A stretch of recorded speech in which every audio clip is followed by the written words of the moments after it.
Welcome to Around the Mage Table. It is a emergency episode 33. Let's get to introducing everyone. Shani, how you doing? I'm amazing. Yep, Bill's one today. You're happy. You're eating candy. Scrapclaw? Yep. It's been 16 days since we've seen you online.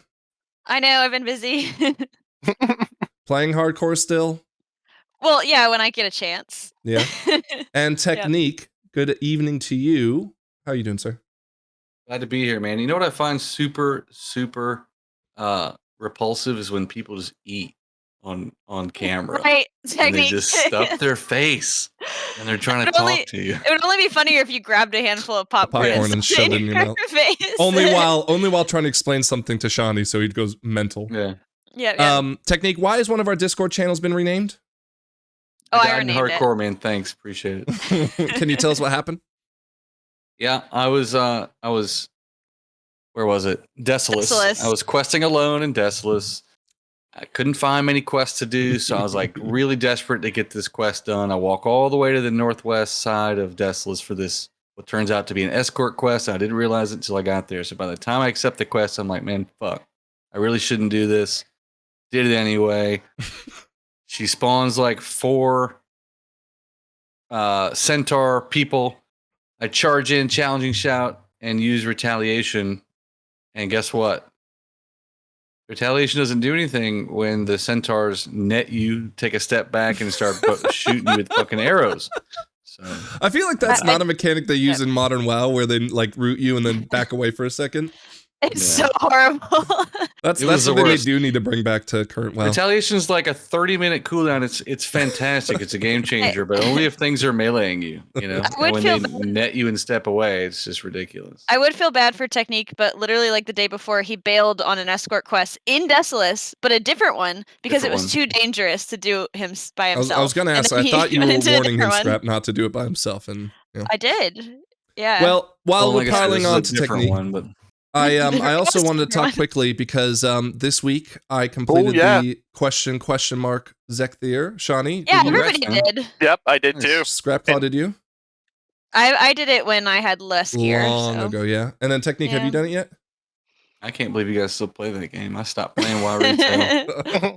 Haywire did it too. Before we get into all this madness, I do want to talk about it because he's so bad at it, Scrap. At the question mark, right? So first off, okay, backstory. You know, Shani, Haywire, our E-Team group, they knew you weren't playing Scrap, they knew you were out of town. They're like, hey, let's go secretly get the pussy wagon, as you've called it. Let's go quickly get it, and that way next time we're in a group with Scrapclaw, we're just going to all mount up on it together, and she's going to go, oh my gosh, we're best friends, right? Okay. Yeah. So we all do it as a group, which you've already admitted is harder than soloing it. It's harder as a group, because I was doing it as a group with a friend, trying to just get him the basic achievement, and it was like 10 times harder in a group. Shani pulled me in late Friday night or whatever it was, Shani, that we did it. And I gotta say, I was really, like, because I was thrown into it immediately, which is fine because, you know, they just said, like, kick this, dodge that. But I got really frustrated at Shani because there's a spell effect that is like a web blast. But it does. It's a poorly designed graphic. It's really poorly designed. It's much bigger than it looks. And Shani's just all of a sudden just defending it, right? No, I'm not defending it. I'm saying that you're like, how can I look here and look there? And I'm like, the same way the rest of us have. No. I'm not saying how can I. I'm saying why are you not looking at the boss at all times? So you have to turn your eyes like this. No. So the expectation is that I'm pummeling into the ad, right? And I'm totally fine with effects going off that I'm not looking at the boss. But I'm trying to move around and, you know, dodge things, so I'm not like always looking at the boss. I was looking at the ad at the time. On your Mage? Yeah. And so single most mobile class in the game? I don't know about single most, but anyways. I don't know about that. The thing is though, like this web thing, you can like if you're up in melee in it, you can tell, which is why my argument is on solo. It was easier to pay attention to that because like he was always in my face. Aggro. Right? Yeah. I agree. But yeah, like, so I'm just like so annoyed that it was so poorly designed as far as the graphic, right? It's the symptoms of all the other shit that we always complain about with the graphics. I remember the distance of that being really silly. And that I was like, it was like, I thought I could outrange it and it goes all the way to the opposite wall. Yeah, like, and there's no graphic to tell you that this between the end of his graphic to the wall. Anyways, Frank, I would argue you only have to learn that once though. Well, and again, in solo, you learn it very quickly anyways, right? He's nodding. He's like, yeah, you would think. Well, I only got hit by it once unintentionally. right? Because I didn't know what it did the other time I got hit by it. But anyways, Right. I wanted to talk quickly about the mage tower feel of the fight. Did you guys and Technique? I'd love to hear your opinion on this. Did you feel that the boss the encounter felt mage tower-esque? Technique hasn't done it. I know that was the joke. I wasn't. Okay. He was going to give his real opinion. I mean, the fight. Okay, so not the double question mark, but the original question mark. I thought it was. I like having unique encounters like that. But it's really tough to balance the one boss that has the same mechanics for every class because, I agree. For warriors, several of my abilities didn't work. You know, spell reflect didn't. Oh, okay. As a prot warrior, spell reflect didn't have any impact on any of those things. So, you know, if you got bad timings on kick, or if your buddy, what's his name, Bran, if he didn't dispel you, you know, for whatever reason, then you know it's just a white restart. That I'll talk about in a second too. That was really frustrating. Yeah. My Bron was only level 25, so I was like, dude, Frank, mine was Mine's too. Probably still not 25. I never leveled my Frank. My brand.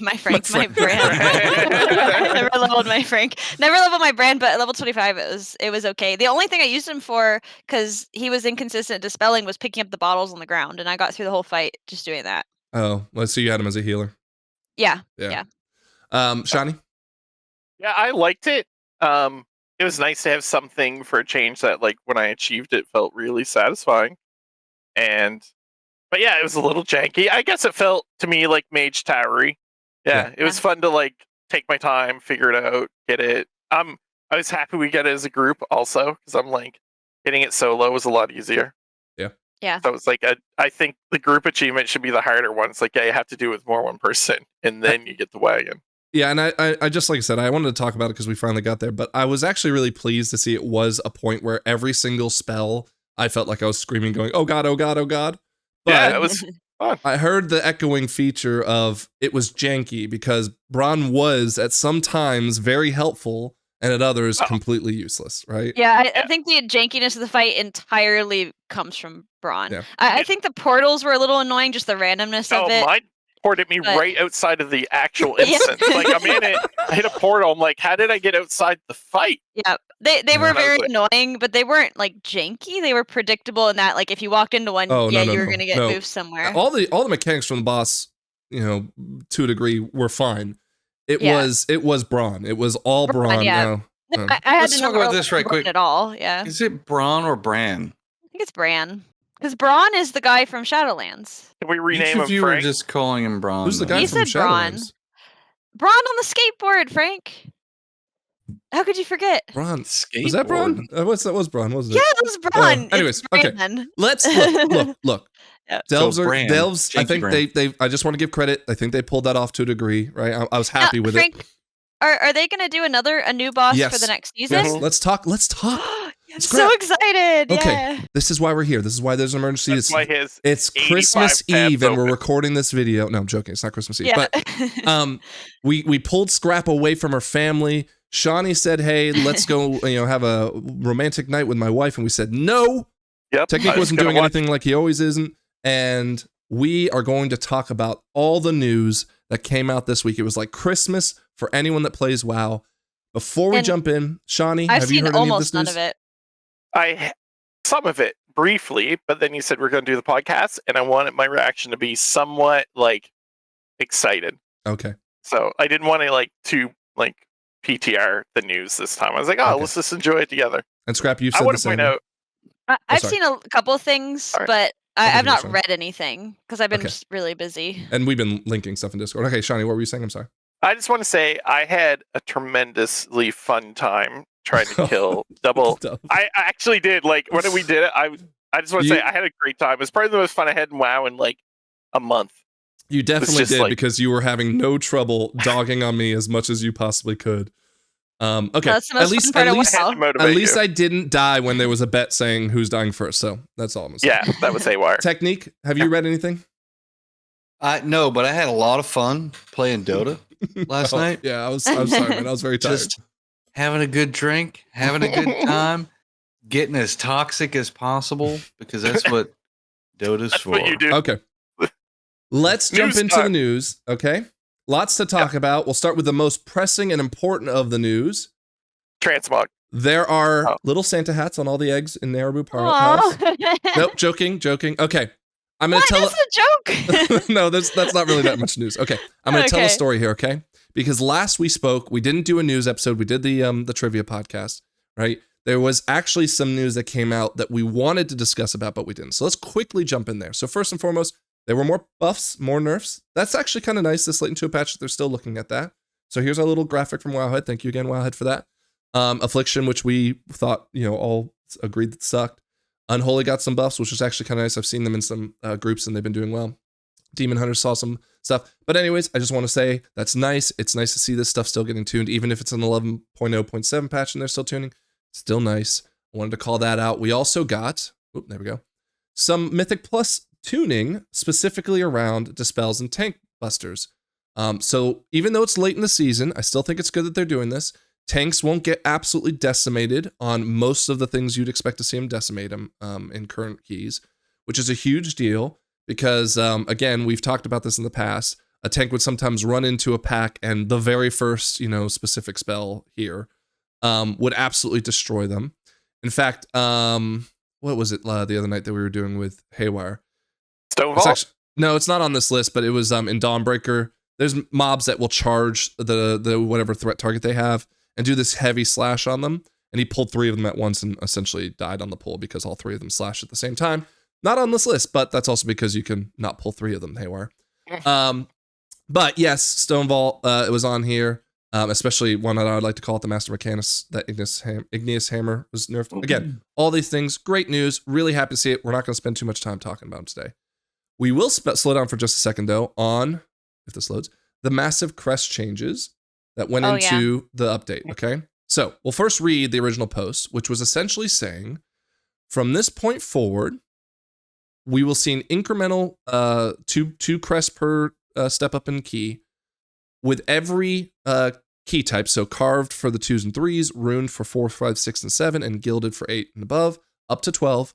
So you'll see it, for example, here, we got anyone doing a 12 will now get 20 gilded crests as opposed to what was 12 for completing that key.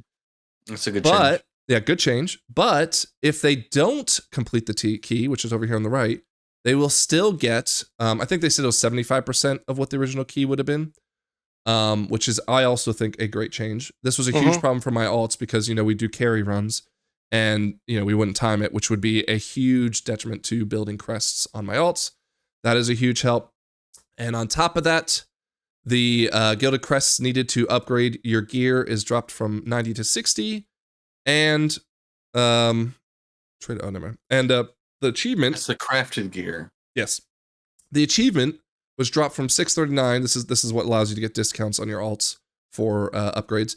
From 639 on your main, which is essentially every slot being mythic tier of gear, down to 636, which means you can craft gear into those slots now. I was able to successfully do this the day of patch. Huge deal because now all my alts get, 50% savings on their crest upgrades. So I just wanted to ask you guys, for those who are hearing this for the first time or who haven't, what are your thoughts? Great. I think it's a great change, but it's pretty irrelevant at this moment just because... Well, there's still a good amount of season left where they're not doing it till March. I've heard from a reliable source. So, good point. If you scroll up, it says the point this will be their new standard. Oh, starting point? Yeah. Okay, I love this. So, huge changes. I think this is overall a huge win. I do think that there's still a conversation to be had around the alts and whether you transfer them at a discounted rate or not, or whether they catch up quicker. I don't know. I still think there needs to be a conversation there, but this is huge, and I think it's a really good change, and overall, just a big W from Blizzard, right? I mean, what we've joked about, like, especially when we were like kind of pushing into 11s and stuff, and like we still needed the crafted gear. This was like really early in the season. We were joking. It's like, oh, we'll get it 5 at a time. 5 crests at a time. I mean, that joke still persists. It's like, it's okay, we're getting them 5 at a time. Well, look, because it is silly that you're doing such high level stuff and you're still getting 5 crests. Like when you fail it. 14. So, yeah. Well, no. 12, so for 10s, like doing vaults, awesome. Right? Doing vaults and failing them would give you what was done at the level of completing them prior to this change. Yeah, I love that. That is fantastic. So great change, right? Great change. Everybody should be happy about this. Yeah, I agree. I think this is like all they need to do as far as the crests in the dungeons themselves. Like I said, I just think the alts might have a different conversation. However, there is still the conversation we have about Valor Stones and how stupid they are to upgrade. So please don't sleep on that, Blizzard, if you will listen to this podcast. They do. What's a Valor Stone? Valor Stones are the ones that you can max up to 2,000 and they go alongside your quest upgrade. Yeah, Technique and I don't really fuck with Valor Stones much because we just put on whatever gear we get and that's the gear we upgrade. So I always have 2,000 of it. But hold on, as opposed to who else? Like, what does other people do? Well, I know that like people will they have like a certain pants, but then they get the BIS pants, and so they upgrade that up to this, and then they get the BIS shoulders, they upgrade it up to that. So they're using the Valor Stones all the time. But I don't, I'm not fucking around with that. She doesn't min max. I don't min max. So are you saying that because you didn't get BIS, you still upgrade that to max? Yeah. No, but I'm saying that I slowly got like the myth level gear, and so I always had enough Valor Stones because I'm not spending them at the same rate as somebody who's chasing BIS. But I do feel like Valor Stones are more of a problem for people with alts because they're annoying to get. Well, yeah, they are. They're hard for people that like don't raid. Valor Stones are kind of a bitch. Yeah. Oh yeah, I probably get most of them ambiently from raiding. You did. Yeah, you did. Yeah. Because when we were raiding, I had no trouble getting them. Yeah, and then the did. second we stopped, I was like, oh god, like just all sorts. Just of imagine if you guys got your renown up, how you would have so many extra Valor Stones. Dude, my renown is like at 7 on all of them. What's the cap on 25? Right, so like 25. Yeah. Okay, we're not going to dive into that. That's just another problem for another day. We got again too much to talk about. Okay, next tab 11.07, big W's for Mythic Plus for crests, yada yada yada, and then Cyrce's Circlet, which is a big feature of 11.07, is blue posted to say right before the patch goes live, massive buffs. We know this isn't going to be what everyone thought it was going to be. So what we're going to do is instead of capping it at eye level 639 like we had originally planned, we are going to 658. And the intent, I'm going to read the whole thing here just so no one gets confused. Our goal here is to make the ring a clear choice for the remainder of season 1, as well as keeping it relevant into season 2. Where it should compete with heroic raid gear and be replaced by drops from the mythic raid or high M+ dungeons. This may require us to make tuning adjustments to specific gems later so that we can avoid unintended power spikes, and we may want to buff weaker gems as well. Nonetheless, we're focused on the item level of the ring as our guide for its performance. To be clear, we don't have specific plans for diminishing the ring's overall power later, but we will make adjustments as needed to ensure that it remains comparable to other rings of a similar level in Season 2. So, 1, going back to what was 10.0.7 in Dragonflight, obviously people were not quite sure what Blizzard's intentions were with that ring. It was all over the place as far as power goes. And then Season 2 started for Dragonflight, and of course people held onto the rings and they thought that was stupid. But here, they're at least telling us, hey, we want that to be the case. This is something that you worked hard for at the end of the season. We don't want you to throw it away, 6 weeks into what you worked so hard to get. Good or bad change, good or bad communication? What do you guys think? Well, good. Yeah. I like that Shawnee's just one-word hammers at me today. Right. Good. I'm going to derail a little bit, but I do feel like they missed the mark with the ring. Like, I think that the Forgotten Isles, that's what the Dragonflight one was called, right? Yep. The ring wasn't called that, but yeah. No, that zone. Yeah. The Forgotten Isles was generally well received, and I feel like the reason it is because we weren't expecting it. There was a new piece of gear. It came with a really fun kind of tower mechanic, and the Forgotten Isles was already established in the story as like a place you were if you would like start as a Drakthir, and it's like, oh, we're finally going back like on our other characters and stuff. And there's this fun mechanic with these silly doors, and it's kind of like a little puzzle and stuff like that. And what did they take from that and recycle? Just the piece of gear, which was probably the most controversial thing about the Forgotten Isles, I think, because of how it was unbalanced. So I don't know why they recycled this, besides saying like, hey, you need this ring for next season, so don't unsub, like you're gonna need it, so you got to do this thing. I'm not a particularly big fan of the ring. Unsub right quick. Yeah, exactly. I'm not a big fan of the ring. I am gonna do it because apparently, according to this blue post, I do need to have it. But it's I don't like it. I think it's fair to say for anyone that cares about power levels to begin with, right? Scrap, with the gear that we have now, we're going to be jumping into 10s within a week. Yeah? Yeah, I mean, I don't need this, right? But it seems silly for me not to have it when it's so easy to get. Like, it's not hard to get. But is it so easy to get? You have to play 6 weeks straight. No, it's easy to get. Like an hour you just have to. Yeah, it's not hard to get. This is no question mark situation. You just have to dump time. You have to dump time into it, and you have to stay subbed, and that's all they want from you. So they don't want you to have fun. They just want you to keep the sub going because you need this for next season. Okay, so let's talk real quick then about what happened as a result. So this was time gated for all the gems that come out, which was a huge because they wanted to keep the sub, bro. So they time gated it. So they for starters, they undid that time getting and they said, hey, all the gems are available right now. Go and get them, right? We'll talk about one of them in a second. And a lot of people on Twitter, and of course, Twitter's usually generally negative, were just like, how did they not learn these lessons? Yada, yada, yada. And part of me is like, well, I don't think that this was like a lesson they didn't want to learn. They just thought that it would be nice to have some reason to engage with it other than week 1. However, the problem they made was the gems that they handed out on week 1 were like bad for everyone. And so it was actually a net loss in that first week to get the ring, which was a bad idea, of course, right? That was, I think, their most egregious offense. I say this all because we had someone in our Discord who said, well, I'm not even gonna get the ring because it's a DPS loss. It was like I stemmed it for him. There was a 2% loss. Excuse me, I got some runny nose here. But I was like, well, hold on a second. That's going to change. You should obviously work on your ring in the meantime because you're going to need it upgraded in X, Y, and Z for next week when the gems you do want to come out are out. But of course, as soon as they released the gems, there was still this conversation of the ring's not worth it because people were just like looking at week 1 sims and thinking this is stupid. So obviously, this is a little bit of a silly thing for Blizzard to have done. But it's nice that they reacted so quickly, especially given that the holiday is right around the corner. And they said, okay, let's just pull this trigger and get it done. And then we jumped into farming them immediately, Shawnee, right after we finished the question mark as a group. Unfortunately. Technique, have you... You don't like farming it? Have you cared at all about this now that you can go gems and stuff like that? Bug. I've literally not logged on to retail since I died on hardcore. So it's been a little over a week. Yeah, but have you logged on to hardcore since you died on hardcore? No. So you haven't logged into the game full stop.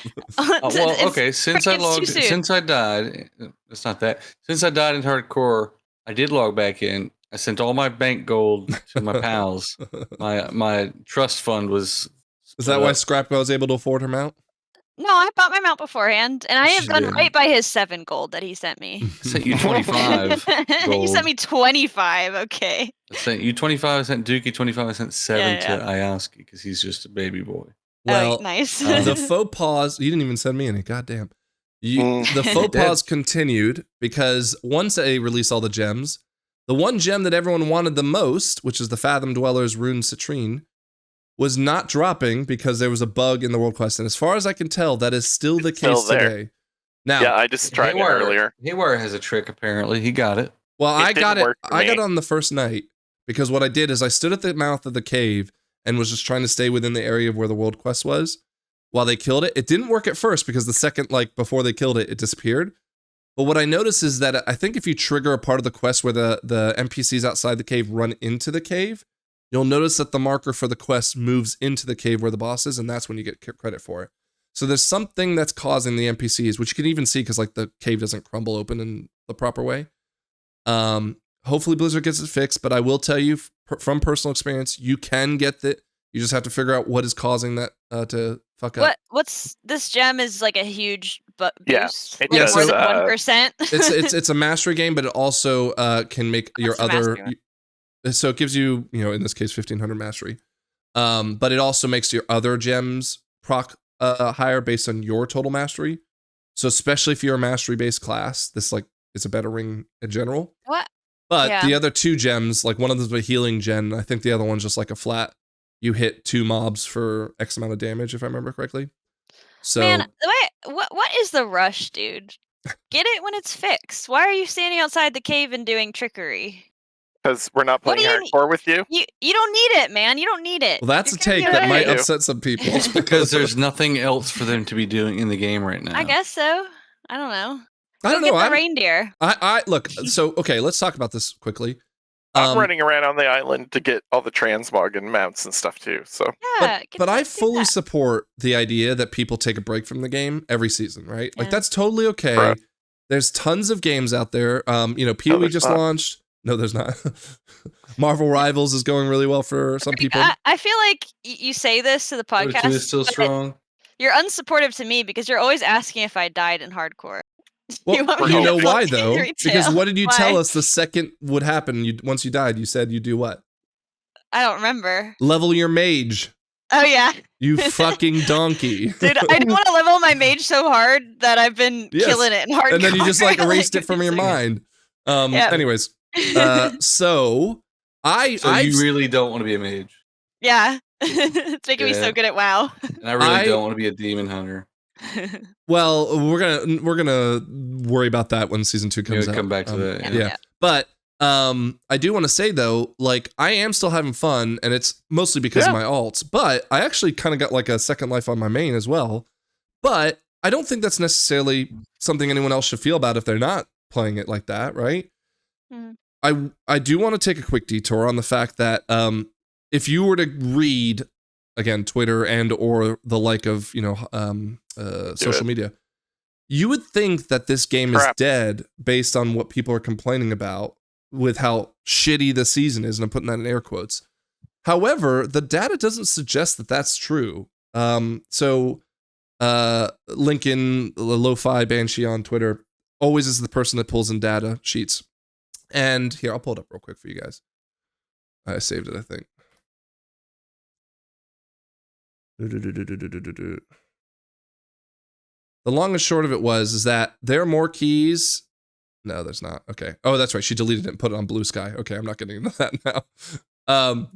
The long and short of it is that there are almost as many, not as close, but almost as many people doing high-end keys for the Myth Trek Vault as there were in season 1 and 2 of Dragonflight. And again, based on the way that you hear people talking about the game, you'd think that this is so stupid and the game's so bad and M+ is dead and all that, but that's just not true. It's just not true.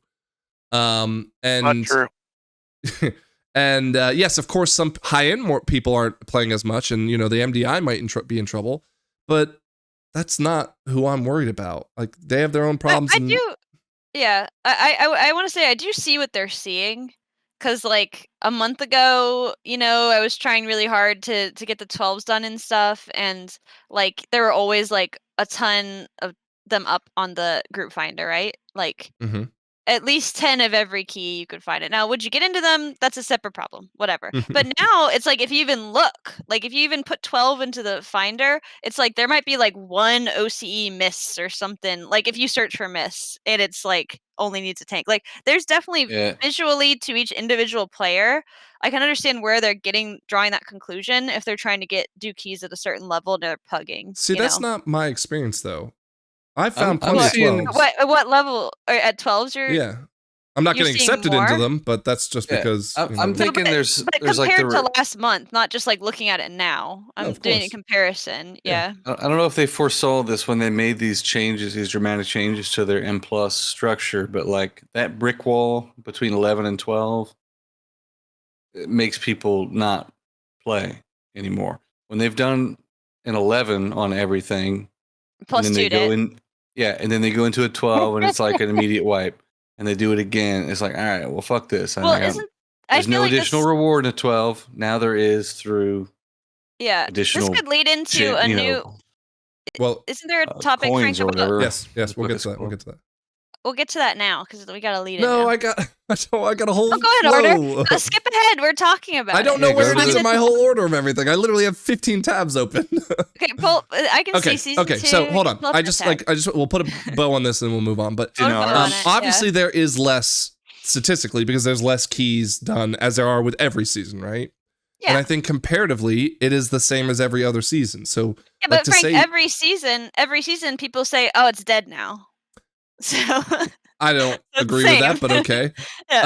No, and I mean, look, you've even heard some of the podcasters say, like, no, I would play the entire season, but I haven't played now. And again, it's healthy to play other games. I suggest that you kind of say enough's enough. But I also think that the blame is being put on this season and this M+ seasons structure. And I just, Yeah. what? Like, everyone was so hyped about what was changing, and now all of a sudden we're saying, well, this is shit, and everyone's shit, and this is the worst game ever. And it just doesn't make sense to me. It makes all the sense because gamers are horrible people. And the moment they don't like something, they're like, "This is the worst thing ever. I hate everything about it." And then season 2 will come out, and they'll be like, the exact same people will be like, "This game's amazing. I love everything about it." And then at the end of the season, when they're not doing something, like, "This is stupid. I hate everything." That's how they go. Well, let's talk about what they're gonna hate in January or February. So there was a surprise Warcraft podcast. What do they call this? WoWcast. That's it. Right. Yep. So much that happened in it that I, again, was just like gobsmacked with, oh God, we have to have this podcast. So we'll do a quick summary. All right. Cartels, the new reputation. Shawnee, I'm going to ask a lot of your feedback on that, but there's some really good stuff in there. The new drive mechanic, scrap. They will have racing. Oh, I forgot about They'll be faster than skywriting. I'm excited for the drive mechanic. That's hype. Yep. So timekeeper races will be available there for you as well. There'll be 2 new delves, and there will also be a new Zexvier style delve coming. They're keeping Bran.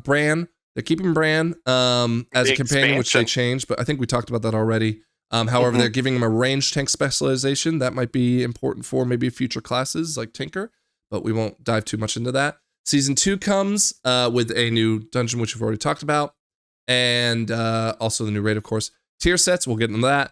And there's also a lot of other cool things in there, including, and actually, yeah, I'm just going to jump straight into this. New campfire character selection screens. Yay!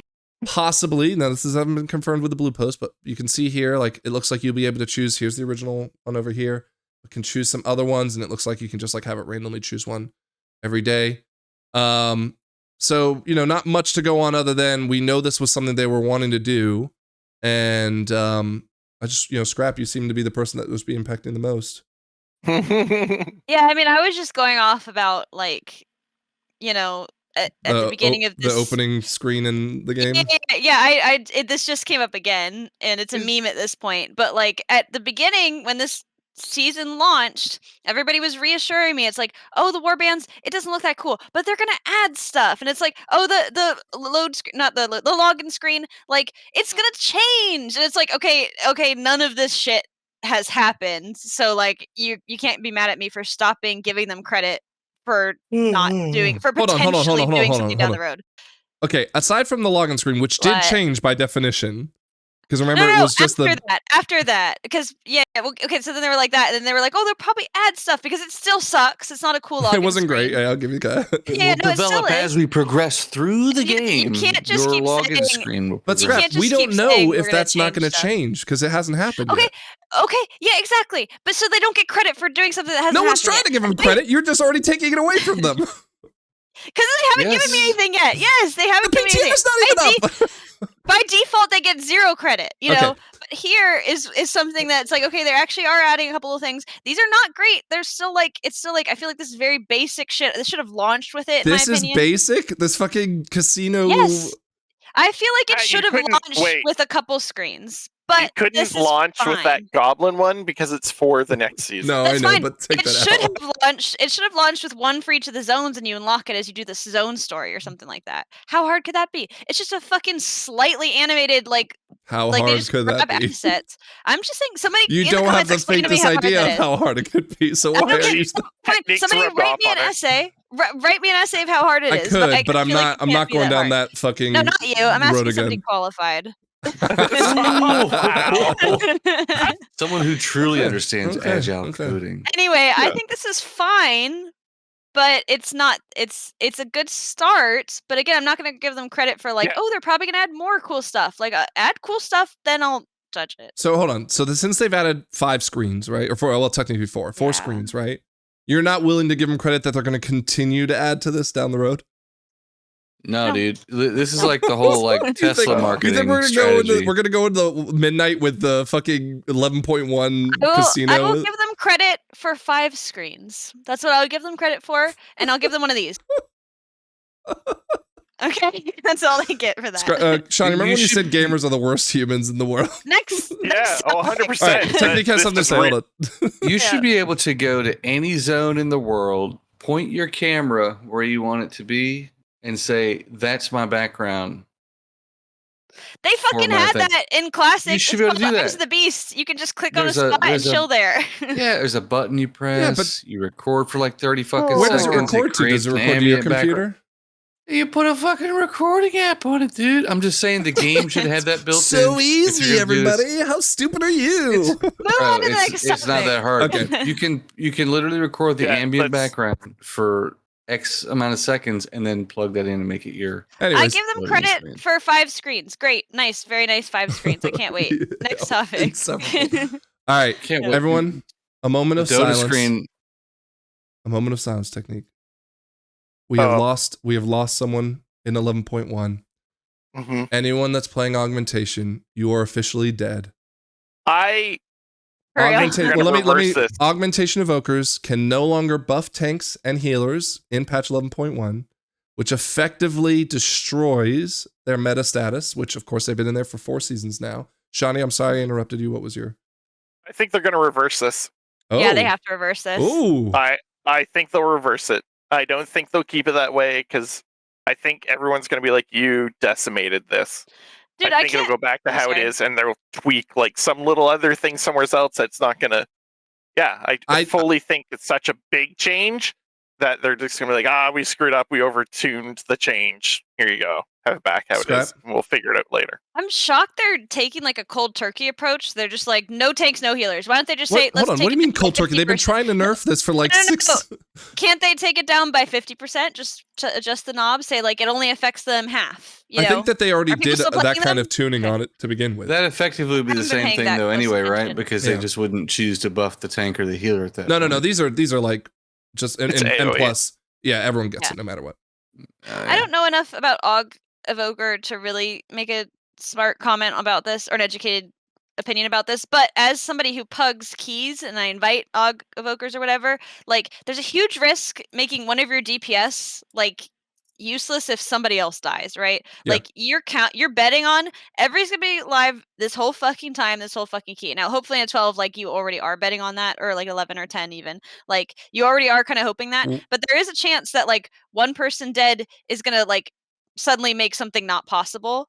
Yeah. But the offset is that Augvokers make it easier for the healer to heal, and it gives enough of a boost of DPS in the tank that it can kind of offset that sort of thing. Isn't that a good game mechanic to have a gamble?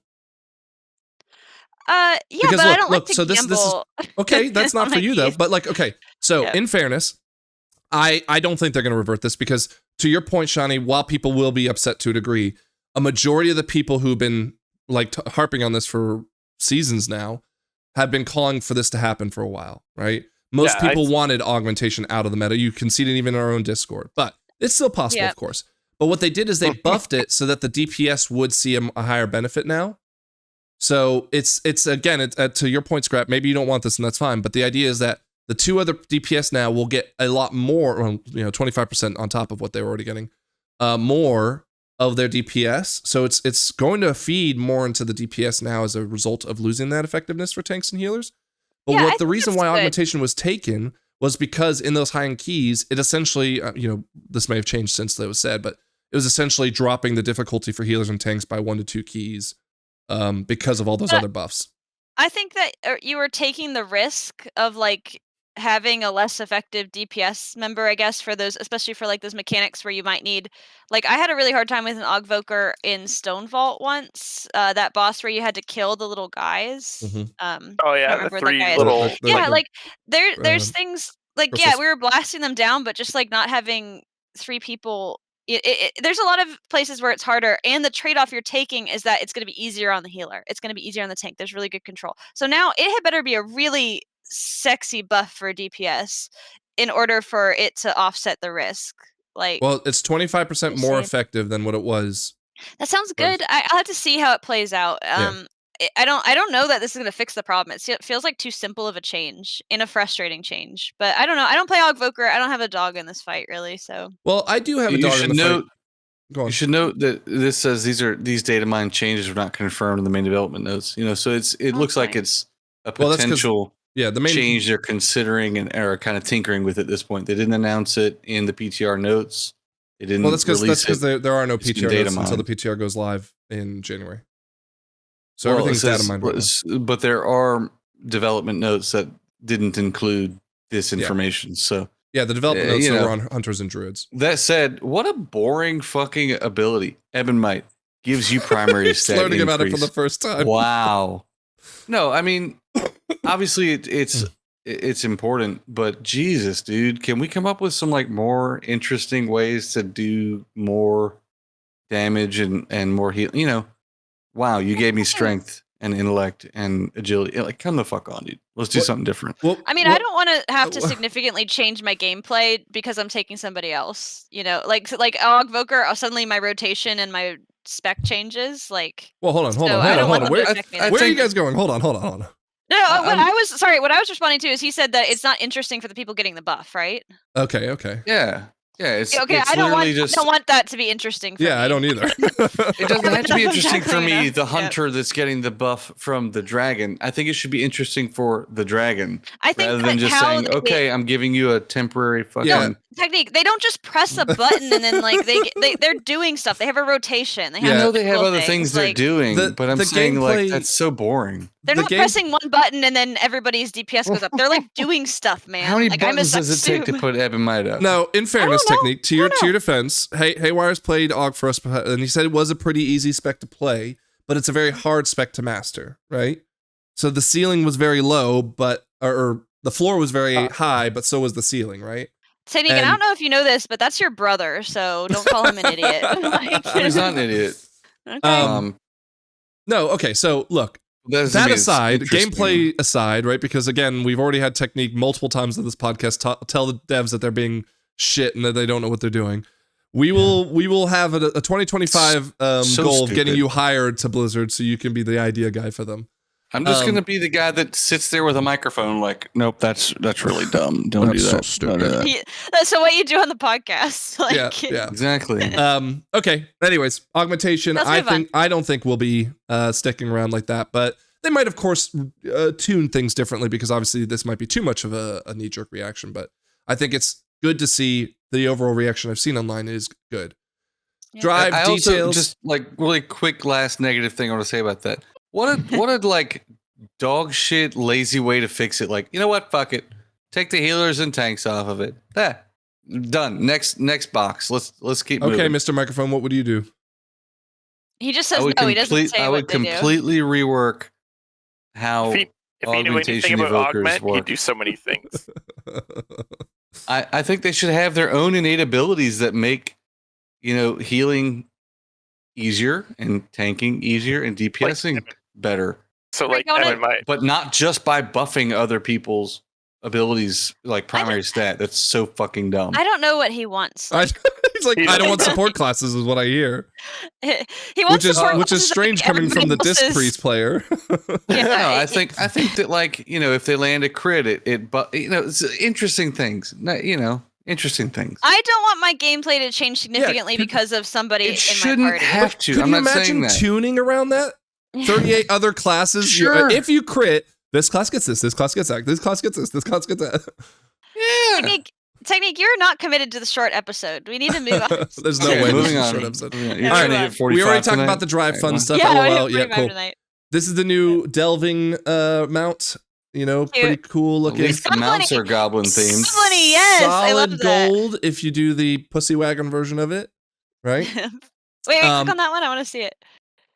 Oh my god, I want that. That is a pussy wagon, dude. Now there are some other mounts in here that were really good. Scrap, I sent you this picture. Can you drive the T-Rex? Like, is that a drive mount? I don't think so. No, the drive mats are only the cars. Yeah. No, but if you could drive that, it would be so cool. Like, it just pops wheels out of it. Well, go on the forums and tell Blizzard that. I'm going to, because I want that T-Rex. Look at this mythic. I remember him. Is that robot dude smoking a cigar, man? You can't do that. This game's for everyone. That's from the BFA dungeon. So, isn't it? Yeah, what, Gazlo is his name, right? No, it's not. No, Gallywix. Gallywix is the boss, the final boss of the raid. Then this is his mount that he drops. Raid. That's exciting. So, Scrap, do you even know what the theme of the raid is? It's goblins. Well, no, but it's casino as well. Oh, right? I'm so excited. I love goblin the raid is inside like a giant casino, and like the bosses are like heads of security is the second last boss, which is an ogre with 2 heads. One of them's dressed like a bouncer in a suit, and the other one's dressed like a warrior in like chainmail. Oh, I am so excited for this raid. I am so excited. I feel like I come off as negative a lot on the podcast, but like this is what I want. This is what I want. I want like cool a very mounts. good We're gonna keep moving. Here's the new KSM mount, right? No, I love that because it's different. It's not a recolor. Yeah, that was the point I wanted to bring up. Thank you, Blizzard, for changing the mount. Nope, it's not. No, it is changed. What mount looks like this? I think it's on the same rig as Halandris. It's that Ravager mount. It's the Ravager mount with some extra armor on it. No. Technic, have you seen the mounts in this game? They share skeletons. Yeah, they share rigs. Yeah, that's what I'm saying. It's not a new rig. Oh my you didn't say that about this being Mimiron's head. This is the Mimiron mount. Yeah, well, sure, yeah, but dude, he's got a cigar, man. Come on. As an artist, I have no problem with them reusing rigs. Like, yeah, of course not. This looks way different. I'm hoping it's not on the Ravager rig. I'm hoping it's on the Halandris rig, and that it's absolutely the Ravager rig. No, it's, depending on how it walks, it could be the little what's the thing we got? What's the thing we got? Off the table later. That one, the little 4-legged spider dude. It's that's what I was saying. Guy. The Halandris / spider tank mount. Yeah. That's the one. That's what I was trying to talk about. I don't know why you're interrupting me, Scrap. Shut the fuck up. That's one of the coolest rigs for a flying mount in the game, and I really hope that's this one. I like its little jump too. Again, the point I wanted to call it, thank you Blizzard for not just recoloring what I thought was one of the worst KSM mounts. So, big W there. You don't like the boom boom. The what? Oh, I didn't even use it. I just okay. It's fun. This is a little controversial. Let's talk about this. So they're updating how catalyst charges work in season 2, most notably around the KSM / AOTC / PvP rating achievement. Okay, so what they've corrected this. So I'm going to clarify what they originally wrote and what they meant to wrote. Yep. Completing a feat of strength for achieving KSM or 1600 in PvP or killing the final raid boss AOTC on Heroic or Mythic now grants 1 additional catalyst charge as a reward. So what they did was they took away the token that you would have gotten from doing that, which would give you a heroic version of a tier piece that you would go trade in for, and instead are giving you a catalyst charge. Okay? Okay. Before we jump into the correction they made on this post, good or bad idea? Bad. Okay, Shawnee, expand. Again, one word, bad. Yeah, well, you ask good or bad. I'm saying bad. These two are going to jabber for like 45 minutes each, and we don't. That's why I gave you the opening to not say one word. No, I think it's bad because it was always good to get that singular piece of heroic gear that you're like working towards and felt more rewarding. And now unless it's like you're already decked out in heroic gear. Yeah, but you shouldn't be fully decked out because you get it from doing it the first time. Yeah, KSM is really easy to get. Even that, you get it from doing the raid. So yeah, any of it, like, so yeah, it was just like, oh, I need this piece of gear. It actually helped. Now, if it's like just a charge and you're not decked out, you're like, I got to hold this charge for the heroic piece I hope to get from the vault.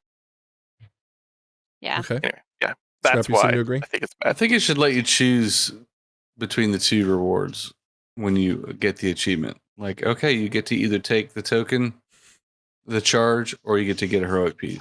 Why wouldn't you just take the heroic piece? Because you get a free piece. Maybe you have like an amazing piece of heroic gear already. This is why it's a little bit of a problem. Or something. This is why it's a little bit of a problem. Yeah. Okay, so this is in benefit, as it stands right here, as in benefit to the Mythic Raiders, the ones especially Race to World First, because they can take that token and only get heroic currently. But now they can just go into a raid and get the first 3 bosses, which are always easy to kill on the first week, and use that catalyst charge to change the gear into the mythic version of it. Yeah, Which on its own, this would only be 1, as they originally stated, not a huge deal. But they came to amend the post to say that the catalyst charges would come from all 3 of those achievements. So you can get 1 for KSM, 1 for 1600, and 1 for the final AOTC. So now you can get 3 charges out of it. We can work on 2 Steam, Shawnee. Mm-hmm. So, which again supports now that if the Mythic Raiders, the Race World First Raiders, run in and get KSM, which they will in a heartbeat, and get the AOTC, which they will get in a heartbeat, 1608 PvP might take some time, but they probably can get in the first week, I would assume. 1600 is easy, They especially will get it easy. Especially if there's a bunch of PvE or PvEers other people going in. playing it. It's gonna be really fucking easy. Yeah, and a lot of the world first teams also, like, they're a big team, so they have a PvP team. They have a, like, it's not going to be hard for them. So they'll crush. I still don't like it. I don't like it because it's really just a reward for the people in the 0.1%. Well, no. It's not necessarily. I get what your point is there. It is skewed to them, right? But it does allow you, because how long does it take to get 3 charges in the Catalyst as it stands? It's like 5 weeks, right? You get one the first week, the 3rd week, and the 5th week. Yeah? Yeah, but I have this frustration with the charges where, like, when I had like the 2 set, early in this season, the first couple weeks, and I had a Catalyst charge, but I could not get a pair of pants to save my fucking life. I ran like 100 Mythic Plus or whatever, like, and I just can't get the gear to Catalyst. Like, that's frustrating. Like, I like being able to just like, I'll take that piece of gear. But that's nothing to do with this problem. Oh, you're saying because you got KSM to, okay. I need a pair of pants like to Catalyst. Like, I only have I don't want to waste my Catalyst charge to get a 4 set on something that's not heroic level, but like maybe I haven't gotten it out of Mythic Plus because unluckiness. Okay, or maybe I can go to the raid because we have a ton of people who wear mail who need everything and I can't get it. You know what I mean? So it's I think Technique was right on the money. You should be able to choose between these two. So you can fit either way. No, that's just bad game design in my opinion, because then if everyone chooses one way, what's the point, right? But I wouldn't choose the way the world first people change. I would rather have the piece than the charge. The 0.1% would all choose one way, and then the 99.9% would all choose the other way. Right. Then everybody gets benefited. 1% gets the benefit, and 99% I think they need to stick to their decision. Like, hey, game design is game design. They need to have a reason for it. I don't understand the reason for this change. I was thinking that statement kind of like encompasses like my whole point. Like, this is such a small and unimportant thing to make a blue post about. Leave it alone. Move on. Why are we talking about it? Hold on. I have here's their notes. This is what they've said they did. We feel that the time has come to move on from earning and redeeming class armor sets tokens from their vendors for desired armor variant. Players will now want to find an eligible veteran track or higher item piece to convert at the Catalyst, and these can be acquired from many sources around Undermine. So their idea is, we don't want, I would say, we don't want people to feel like that if they go down the one path of KSM or the one path of World Boss or rating and all that stuff, right? That they would get that one piece of gear and call it a day. They want them to say, like, go play all 3, get your item. They're trying to open up the door to all 3 at the same time. Now, that being said, that's not what they did though. They originally it said each of the feats of strength will give you a token, but they reverted that. No, it's the other way. This originally said 1 would. Now they're saying all 3 will. Wrong. No, the feats of strength for achieving Case of Master.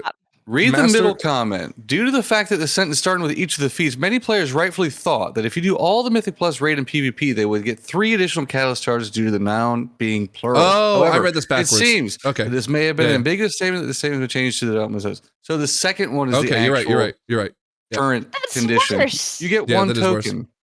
I could have sworn I read this, and I was trying to make sure. All right, anyways. Oh my god, this whole part. So big L. When you edit this part, you just say, this is wrong. Right. No. I mean, we're gonna keep it all in, obviously, right? Yeah. But you need to put it at the beginning because people are gonna angrily write comments before watching the rest. Just like, this has been good. They'll help the algorithm. I don't care. Okay, Frank, 1 second. Give me 1 second. I have a crystal in my hand. I'm going to put a curse on you right now. You are going to need a pair of pants.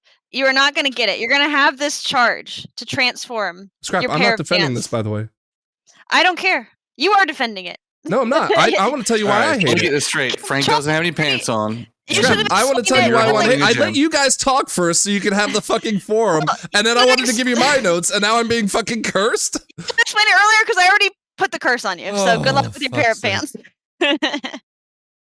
Go on, Frank. Let's hear your opinion. If that doesn't embody how I feel playing with all of you fucking donkeys.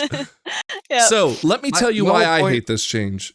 Okay, go. Fucking asshole. Love to hear it. I hate it because of alts. This is such a great way to get gear for alts quickly. You do KSM quickly, you get your token, I get a heroic track gear. I did it with all 4 of my alts this season.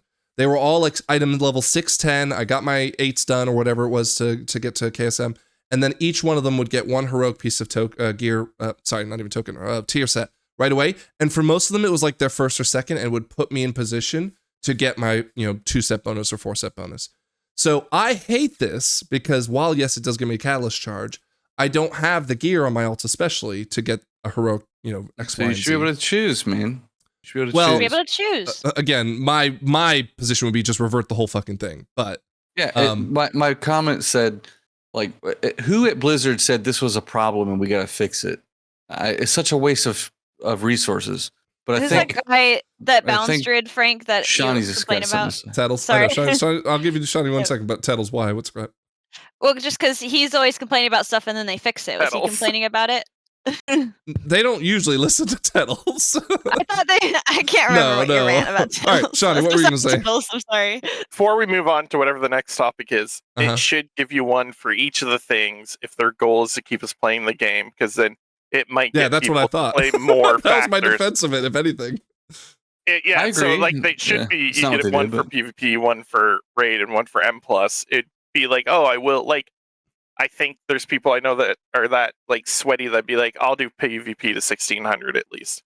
So anyway, we should go on to the next thing, whatever it is. Next thing, we all universally hate this. This is the one thing that I they would have up. at the beginning of the season. At the beginning of the season on my main character, if this was the thing, and you could get, a heroic piece or catalyst change charge for each of those achievements, I would have gone for all 3 of those.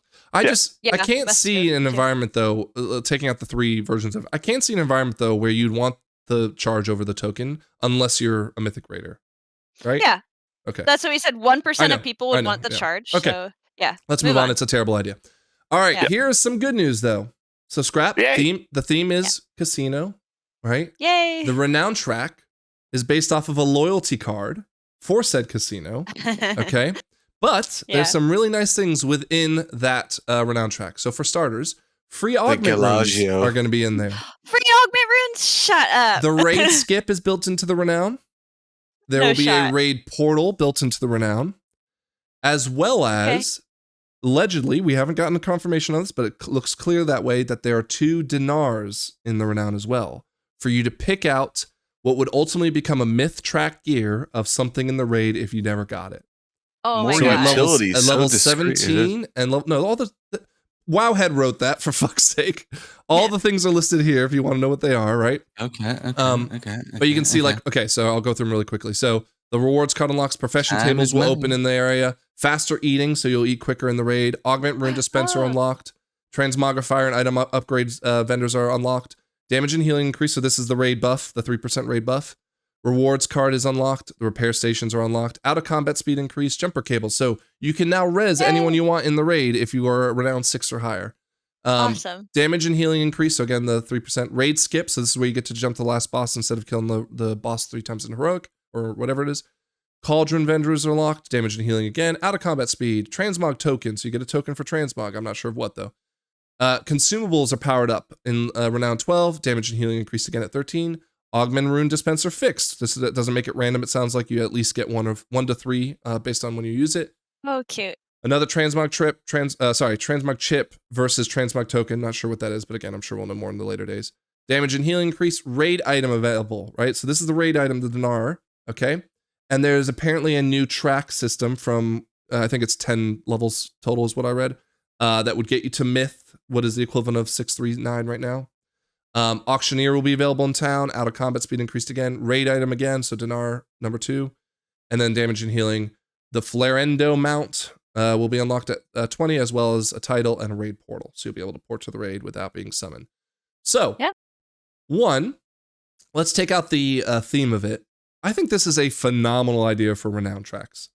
Yeah, I am so much more likely to engage with this Renown system than I was any other in the past. Shawnee? Is this an effort to make people raid? Is that all it is? Just keep raiding? Yeah, it's Renown. So people it doesn't. How do you get the Renown? How do you get the Renown? You have to be in the raid to get it? No, world questing and stuff. World the same way you get like Renown you do now. for everything else. Yeah. You might get some from the raid too. We don't know. But you'll probably get it from. But I'll tell you right now, I will go for the dinars because a good example of that right now is I want the Spy Master's Web on Mythic Track, but there's no way I'm going to get it. It'd be nice to be able to pick that trinket. I think so. Seeing this makes me think why they changed the KSM reward. Yeah, because you're getting 2 of them. Yeah. You can get 2. You can select 2 pieces of gear from the raid, which could be. Oh, so you're saying this thing right here? That's it changed because of that. Is my guess. We should have read this first. Hold on. Okay. That would be my guess. Good point, Shawnee. I love it. Wrong. No, I think that's a great point because that would explain a little bit of it, and it is time gated, so that people might not be thrilled with that. But in the end, I think it's a much better change if that is the case. However, excuse me. Scrap, you said, why didn't we read this first? Knowing that, if that were the case, we're not certain of it, but let's just say it is. Knowing that, does that justify their change? Are you okay with it now? I'm not okay with it still. I'm still not okay with it because it does feel like they're taking something away from me. But they're also giving me something. Give them a choice. Yeah, I think the choice seems like it's such a no-brainer. But, why not but they're giving you 2 items here for the 1 item stuff. there. The problem therein lies, you could use it for 2 trinkets that you might not get, or something off the like the last boss usually has something you need. Wouldn't you rather have a trinket than a heroic arm piece? Fuck yeah, it depends if I'm sitting like week 7 and still don't have my 4 set. Well, hold on, Shawnee, but this is a good point. When has that ever happened? Never would that happen, Shawnee. Shawnee, never. You're gonna get even on its own. You're gonna get 3 catalyst charges within the first 5 weeks, and that's assuming nothing happens in between then, right? Yeah. Everyone have to just log in for that. But what I'd point out though, I would take this because I didn't even connect those dots, Shawnee. So thank you for pointing out. But I will take this over that in a heartbeat because I can get heroic catalyst arm, or like Scrap, you pointed out you didn't get pants, but you would be okay with that if you get your 2 best trinkets not only on your main, but anytime your alt gets to this gets to that level, or you're already playing your alt, they also get their 2 best trinkets or their best weapon and best trinket. Right? You know what? So your Shadow Priest, right, would immediately get its best trinket and its best weapon. Sorry, go on, Shadow. I just had a thought. You know why I think they've had this plan for a long time, or at least the idea of it, and that's why they got rid of the human racial also? Yeah, because this would put them way ahead. Maybe. They're evil. Yeah. That's why they were my favorite class. Okay. I like this idea way more as someone that has all the renown. Mm-hmm. The rewards for getting renown now are all right. Yeah, but this year is way more. I feel like it's way more rewarding. So much more involved with this. I am 1,000,000% more interested in this renown than any other renown. And easily. Yeah, you'll go it's turn the only in renown all these. I care about. When you go in with your alt, your alt instantly gets the 2 coins once your main hits 20 because your renown shared across everything also. That's what I just awesome. said. Yeah, I know. He's clarifying it. I didn't hear you because they were talking over you. I asked you specifically, Shawnee. I said you're a Shadow Priest. Shawnee, that's a beautiful clarification. Thank you for making but the good thing, there's really actually. So if you look at it, such an asshole. If I don't mind Shawnee not putting 2 and 2 together because maybe he just was focusing on what he was thinking about the human racials, but to have Scrap have the audacity. No, but Frank, look, if you get to 20 on your main though. Technique is no, he's no, let him do it. Let him do it. Okay, go on then. So then your alts, Technique has been disconnected from the call. Okay. Again, I think this is a huge game changer for Renown, and it involves everyone want to play. And Scrap, I would have said that, aside from the. I would have said the augment rune thing. Exactly, that's what I was gonna say. Because I would assume here. Let me see if they have an actual explanation for it. Augment, so allows for the use of the busted rune dispenser inside the Incontinental, which is by the name of the casino, giving you a chance. Each week. At obtaining a crystal, I thought it'd be each day. 1 rune? Well, no, 0 to 3. It's a roll of 0 to 3. You lose that in the first. And then you repair it at level 17 or something. And then you get infinite? No, you get 1 to 3, but I'm seeing if it upgrades to daily too. Hold on. Okay, maybe I wouldn't do the renown for that change alone, but I will do it for the dinars. I'll do it. I'll still do it because it's one. Bro, look at damage and healing increased. Yeah, it's a total 15% like it is right now. Bruh. I wonder how there it is. Hard the raid will be if they're putting in damage and healing increased into it, or if that's also a thing. They're if you can go in with an alt, it'll make it so much easier for an alt to get through heroic quicker. Do hold on. It seems like kind of cheating. Do you have to take the damage and healing increase? It will just give it to you. No, if they do what they did for Newer Bar, you can like turn it off with a NPC at the front. And I'm assuming the same like last raid, it's balanced around not having it. So yeah, should be fine. This is a nerf of sorts for the bosses. Yeah, So Scrap, it says 1 to 3, at least 1 to 3. However, I just thought about it. If you have multiple alts, you could be getting 20 a week theoretically. Are they going to be BOE? Yeah, they're always BOE. But these ones are probably BOP, so that you can't have. I'd be surprised if they did that, but it's certainly possible. That makes sense. Just like they used to have that in Dragonflight, right? You had your augment runes for. Personally, I never use augment runes because they're so fucking expensive. I always got them on my tank and my healer and just funneled them to Frank. What's on the next tab? Frank, what do we? One last thing to put about. What do we say about using augment rune at the beginning of Mythic Plus? It's the quickest way to die. Yeah, that's what I say. Yeah, I don't know if everyone's in that boat, but that's how I know. I've marked myself for death. I've cursed myself for no pants if I put an augment rune on. Because you're so worried about losing it, you are gonna die. Because I'm like, I gotta win this cat fight, and of course I immediately shoot myself in the foot. I have not used an augment rune the entire season, but I'll use my 3 a week. I started using them now, but that's only because they've come down in price. Okay, let's move on. So, Season 2, Mythic Plus changes. Okay, so quick summary here.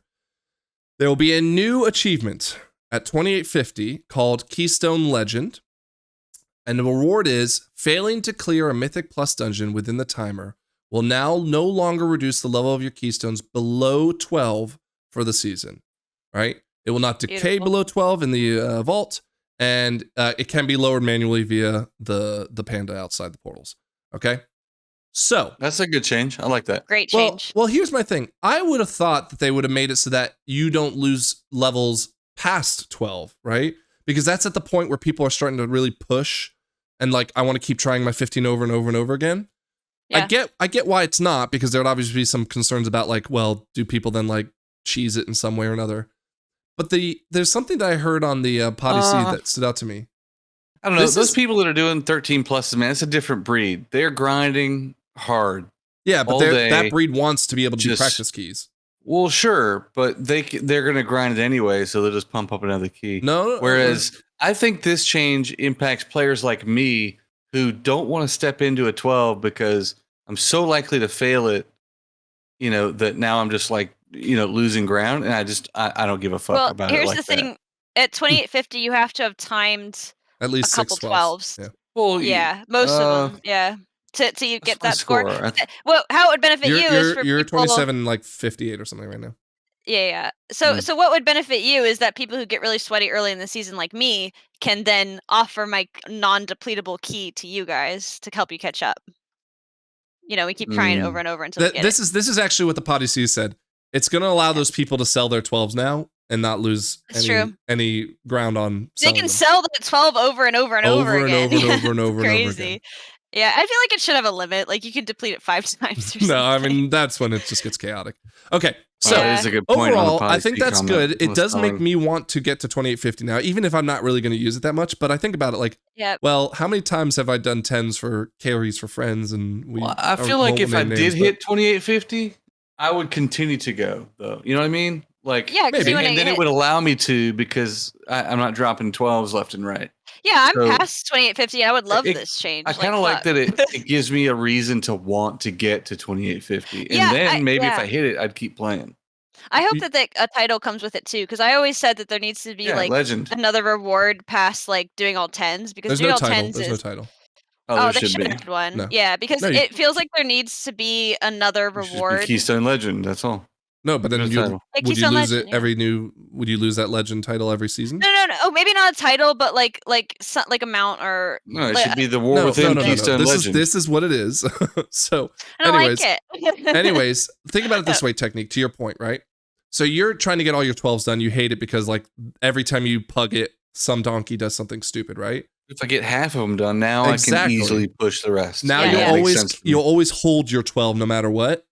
And you won't at least feel like that slime back. Now, I would say, I would amend this that every time you hit all 13s, all 14s, it keeps up with that. Okay. That's what I would do to this. Is this only on 12s? Like 13s will deplete still? Yep. I agree. If I've cleared a 10 on every 10, I should never go lower than a 10 or an 11 or a 12 or a 13. You know, that makes more sense. Well, I think it should start at 12 to put that. Yeah, it should start at 12. Yeah. But I mean, whatever. I think it should just be all of them because that's where competitiveness comes in. But what like who cares if I've done all 5s? I shouldn't have to be I'm not saying no. 5. I'm just saying that there is some reason why they might want to keep the variation under 12 because then it gives people an incentive to keep trying to climb. Seems like it'd be harder to program what they did here than what I'm now suggesting. So, technique speculation aside, can I make 2 predictions for this change? Okay. Prediction 1, this is going to encourage people to pug their own key once they get to 2850. Yes. Because they'll have that key and they just pug it over. And if something goes wrong, it won't hurt them. Prediction 2, it's going to make it so toxic because it's like I'm running my key and I get some donkey and he messes up. I'm just going to kick him and re-roll the team. Maybe. You're going to have more quitting keys at 12. Yeah, so it's going to be hard to get into a key, and then the second something goes wrong, they have no problem to kick you because they're like not worried about the deplete. Yeah, they're but like, okay, hold on. Unless they implement a Dota-like social structure. So scrap. Scrap. The thing is though, in a 12, if something like that donkey shit happens, right? Yeah. The key's already pretty much dead because of how tight things can be, right? In pugs especially. So even if they do that, you would have been at the same end result where someone leaves and then everyone leaves, right? At least now the person whose key it is doesn't feel so protective of their key. I'd rather have it that the person gets to have that control over their own key because they were the ones willing to sacrifice it than the other people being donkeys and destroying a key, especially given that there have been people out there who are destroying keys. I'm going to stand by. I think this is a fantastic change. I just worry that there's going to be some unintended consequences in how the community reacts to mistakes and things. But this is where this is where I say let them cook, right? I will say I think the change is great, and I think where they placed the ability to get this change is fantastic because you have to have most of the 12s under your belt. You need four 12s timed in 4 11s. I wonder what you were doing there. That whole time. It's 4 12s. You would have seen his screen light up his face. It's 4 12s. Yeah. It's 4 12s and then 4 11s with a +2 to it. So, okay. That being said, I think, I can't remember where it is, and God knows it's in a sea of mess. I think they also said they're going to, I'm now confused, maybe it was a buff or a nerf. They are going to try to ease the 11 to 12 jump as well. All right. Okay. So I'm not certain of that. I don't have a blue post to back it up, but I could have sworn I saw something about that. But we'll go on to the affix changes, okay? So, Scrap, what's your least favorite affix right now? The ball one. Well, good news, it's gone. I told you. Can we go back that clip? I said they're getting rid of this affix. I was wrong about the everyone would agree with you. no, because remember I made a prediction. This technique. Wait. Technique. Shush. Literally the first, right after we played this affix, I said, this affix will never cross my key again. They will get rid of it. Too. Stop with that. They will get rid of that affix. There's no way it's going to happen again. And it did happen again and again and again and again. But I was doing 12s by then, so I wasn't bothered. But I did predict this one was leaving because it makes no fucking sense. It sucks. Well, it's not that it makes no sense. I liked it on paper, but there's so many encounters. No, it didn't make sense for how the game is designed. So there's so many encounters. It's just like, okay, it's impossible. Those balls are getting to the boss, and now we're fucked. Well, there's more to this. Yeah, Frank, tell the story. So first off, now they're just doing a unified buff across every one of them for the enemies. Okay, so sometimes it'd give the boss plus 10% haste for each one that was missed, or it'd say minus 10% damage taken or whatever. Now what they're gonna do is for each of the 10. It'll be a 5% damage done, and no, sorry, I can't even do my math real quick. Yeah, 5% damage done and 10% reduced damage taken per missed whatever it is, right? So, let's not use the balls because they're gone. But the crowd control ones you have to crowd control to get rid of. Yeah. So let's say you miss 2. Right now, I think it's like you give the boss haste or something. Now in the season 2 it'd be. They'd get 10% damage done and 20% damage reduced taken. That's perfect. As a buff, right? So it's uniform. You never guess what has to happen. Yeah, and the haste shit had some stupid fucking interactions. Depending on the boss, right? Yeah. Okay, so this is better. So replacing Oblivion, we haven't seen what it looks like because the PTR's not up yet, is called Xal'atath's Bargain Pulsar. And the text says, while in combat, Xal'atath summons pulsars that orbit players. Now, that we do what with? We don't know. When I read this, I immediately thought of quaking, right? Oh yeah, it's quaking. It's quaking again. I feel like quaking was one of the worst. That would be, again, depending on the situation, terrible for how boss mechanics can sometimes play out. But I'm willing to wait and see how it looks out, but just keep an eye out for that. Xal'atath's Gal has been redesigned, so now with keystones above level 12 to increase. Oh yeah, here's what I was talking about. It is a buff. Now causes keystones above level 12 to increase health and damage to enemies by 12% instead of 10%. So they did buff what 12s look like, so I was wrong. It's not easing into it, it's making it harder. They're doing the opposite. Great. Yeah, they're moving 2% in the opposite direction. Go back and edit. This is misinformation. No, I just couldn't remember every goddamn thing that's happened this week. I mean, but people are going to get mad when they're listening to it. Get mad. Write in the comments. Tell me I'm an idiot. I don't care. Yeah, okay. Okay, Xal'atath's Bargain, Voidbound, has been redesigned. Dark Prayer now has a 15% cast time and grants all nearby enemies in combat the gift when the cast completes. It no longer does it during the cast, which I think is a good change. Okay, that's but the potency of Xal'atath's gifts granted by Dark Prayer is based on the remaining shield percentage of the emissary. So it will only give 100% reduction and 50% damage done if you just leave the whole thing fucking alone the whole time. But if you get it down to 5%, it's only a little bit of boop, just nothing. That one now seems significantly easier than any other affix. Because that thing lives for so long. There's no way it's 15 seconds. I mean, yeah, that's... There's no way you wouldn't kill that instantly, whereas I feel like the other ones you could mess up. Yeah. Okay. So good that changes? One needs adjustment. Yeah. I'll see. I'm not gonna comment. I really want to see what Pulsar looks like. I'm kind of excited. It's gonna be it's literally just gonna be reskin quaking, and then you're gonna be mad. No, I don't think so. Okay. Now we get into some contentious. Some people are for, some people are against. It comes to the tier sets. Okay. So we'll start with the art of them. Right? So I'm not going to talk too much about this. Can we just do, for art-wise, can we just do, thumbs up or thumbs down and not have to go over wide? You just scroll through them, honestly. I don't have anything before we do, Scrap, I know you have one thing you want to talk about, which was the theme of them. This is going to be my opinion about the whole thing. The tier sets, they're fine. They're pretty. Like, the Death Knight one makes me feel like that's very Death Knight-y. But I feel like 3 or 4 seasons from now, you're not going to remember what raid this came from. Correct. Whereas Technique and I were riffing about this earlier. Whereas I could look in my sets and see oh, I got that set from Castle Nathria. I got that set from Killing Razageth. Castle Nathria, Frank, are you fucking kidding me? Every single set has gothic shit and all kinds of crazy stuff. Test me. Fucking pull it up. No, I have everything from when they put Scrap. Castle Nathria didn't have tier sets. No, but the sets that dropped from it. Well, yeah, because they only had to make fucking one for every plate class or armor class. One for every plate class. Okay, but the Dragonflight ones, the Razageth set, dude, every single set was purple lightning with feathers and shit, and it was had to do with the raid. And then the second one was all dragony shoulders, dude. It was so dragony, bro. The fucking I disagree. Hold on, stop. The sets from Shadowlands, you can't deny Shadowlands. Scrap. There was only one set in Shadowlands, bro. No. The last set raid of Shadowlands, everybody had their own. The warrior set that was the first time tier sets came back. And that they were all so distinct, and they were all so reflective of the raid. Were they distinct when they were all the same color?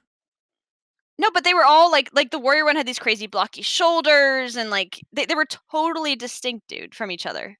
The warrior tier. They were all the same color. How could they be distinct? No. Hold on. You're misremembering because the warrior tier set was completely different from the paladin tier set in the last raid of Shadowlands. I don't remember what it's called. Yeah. Oh, the first one's tier sets.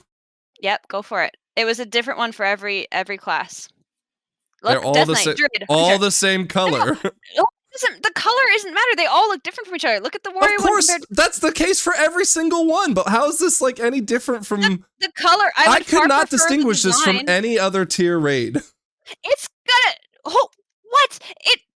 You're missing my point completely. No, I'm not. My point is that this set. Pull up the shaman again. Those wolves are the wolves that were running around that area. I can look at that and say, oh yeah, that's from that raid from Shadowlands where everything was prototypes. I can look at that and say that. I'm not going to think, what raid was that from again? I'm not going to disagree that you couldn't tell it's from, because of the just curves of everything, right? My current what I would say is every single one of them is the same color. So no, but the color doesn't make me feel like the class. Like, it's the design that makes me feel like the class. Okay. Okay, we're on a totally different wavelength. I agree with Here's my Scrappy, issue. I'm going to be running around a Goblin Casino looking like this, and everybody else is going to be looking like this in the Goblin Casino. What the fuck? Can't we have a Goblin set? Hold on, Scrap. When do you not run through the raid looking like everyone else in the raid? No. I'm saying this character does not look like he should be gambling in a Goblin Casino. Why isn't there Goblin Casino themed armor? There is Goblin themed casino armor. Let me see if I can find it. I think if I can help you, Scrap. Yeah, help me. Is just like the first season when we were with all the spidery stuff and all that. Yep. And I agree with Scrap. This doesn't give a big like casino goblin vibe.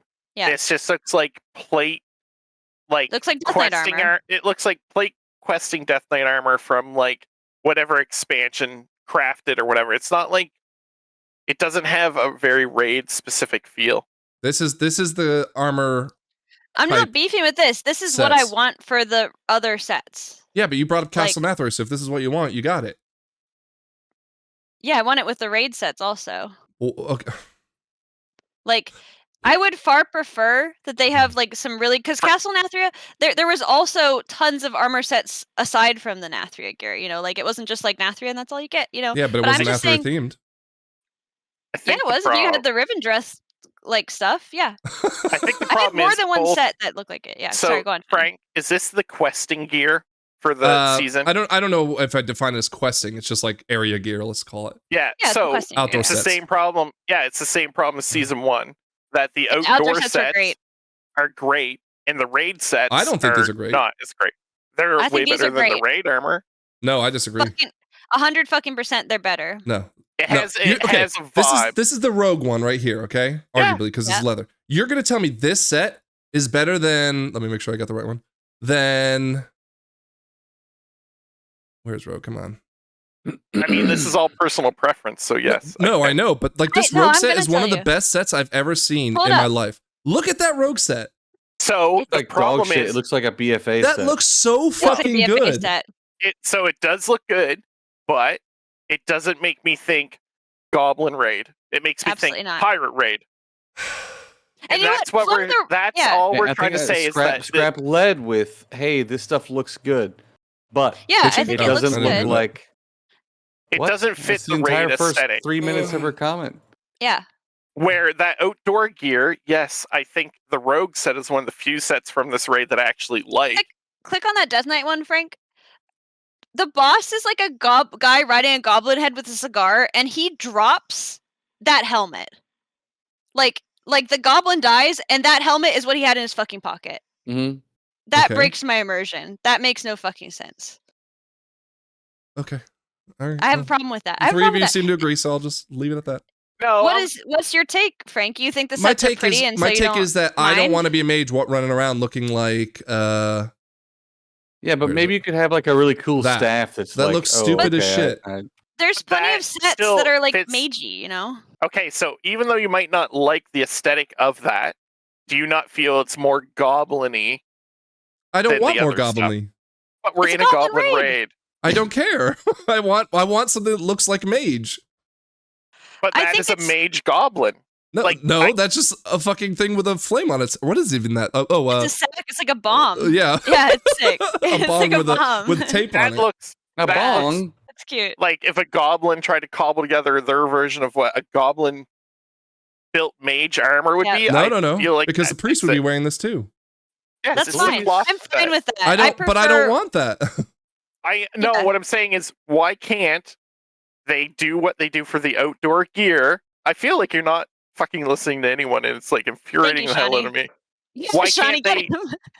No, like I just don't get what you don't get about what we're saying is, yeah, sure, make it goblin-esque for a goblin raid. I get that. Right. Okay, so I don't think you're listening to what I'm saying. You say you don't like the look of that particular. No, I'm saying I don't want to look like a goblin. I want to look like a mage. Well, yeah, you don't have to look like a. I'm not saying that there can't be a middle ground between the two, of course. I feel like you're saying I don't want to go shop in an Adidas store and buy Adidas clothing. I want to get Nike stuff in the Adidas store. No, that's not how clothing works anyways. You have the choice to say I want Nike over Adidas, right? Unless you went to the Adidas store. If you're in the Adidas store, what clothes are you going to buy in the Adidas store? That's the thing. I wouldn't be in the Adidas store. But you're in the Adidas store. And I'm going to be unhappy about it. For me, no, don't get me wrong. Don't get me wrong, right? Because Scrap, you made this point with the season 1 with the Nerebar Palace, right? I totally agree that there is an opening for taking the theme and running with it. But I also think that's what they've done for most of the time. Like even in like fucking like BFA. There have been that they did. BFA didn't have tier sets. No, but I prefer sets that reflect where you're getting them from. Like if I kill a boss with tentacles coming out of her head, I get shoulders that have tentacles coming out of them. Again, that was how it is in BFA. Well, and that's where you and I disagree because I don't prefer that. I don't want to have tentacles coming out of me, right? Because I'm not a tentacle-based class. But, doesn't that when you're in the zone, it does make sense. I never said it didn't make sense. Is a tentacle-based Shadow Priest, you Shadow dumb Priest, fuck. you idiot that you play. They have. You play it, you stupid idiot. Zaltath was literally the weapon of Shadow Priest. They have tentacles. That's all. I can't believe you even said that. Wait. So, just so I'm clear, so I don't have an aneurysm. Yeah. What we're saying, Frank, is we think the tier sets should reflect where you're fighting in. Yeah. And what you're killing. Yeah. And you're saying, I don't care. I want to look better than what I'm fighting in. Correct. Okay. The same reason why I wouldn't want to go to Nerebar Palace and look like a spider mage. Okay, so... Which is why I love the tier set from Nerebar Palace for mages. But doesn't it make... It makes complete thematic sense. I'm not arguing that. Okay. Yeah. Okay, I'm just making sure you're not arguing that. My personal belief is that it wouldn't... how many times... Okay, this actually... No, this will actually make sense too when we talk about the tier sets, okay? Here's the problem. And I'm going to frame it for both the tier set and the tier look, okay? If they end up going that route where they say, okay, we have 13 classes or whatever it is, and we have to make everything Goblin, or in the case of, I know they didn't have one, but let's just say Castle Nathria, everything Castle Nathria for every class, right? What ends up happening, as in the case with Nerebar Palace last season, that Scrap, you even pointed out, as a paladin, the tier set was god-awful. Now, granted, you could argue it wasn't spider-themed, but I think that's what they were trying to go for, right or wrong, that you end up with some absolute dog shit looking tier sets. Frank, can I say that point... Like, no, if you're because saying, I haven't finished my point, Scrap. Well, finish it then, goddammit. So it goes back to the tier set bonuses, that if they have to be so specific, we'll get to this in a second because I don't think you've heard the Scrap, but if they have to be so specific that they make something very unique for every single scenario, every single raid, every single class, it becomes so hard that they end up having more misses than hits. But the problem is, Frank, is that even in the first season where they were like, we're not going to really do the spider theme, there were a lot of misses. So it didn't even help the situation.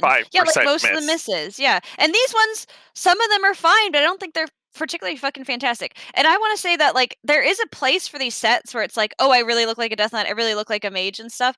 Like, crafted gear.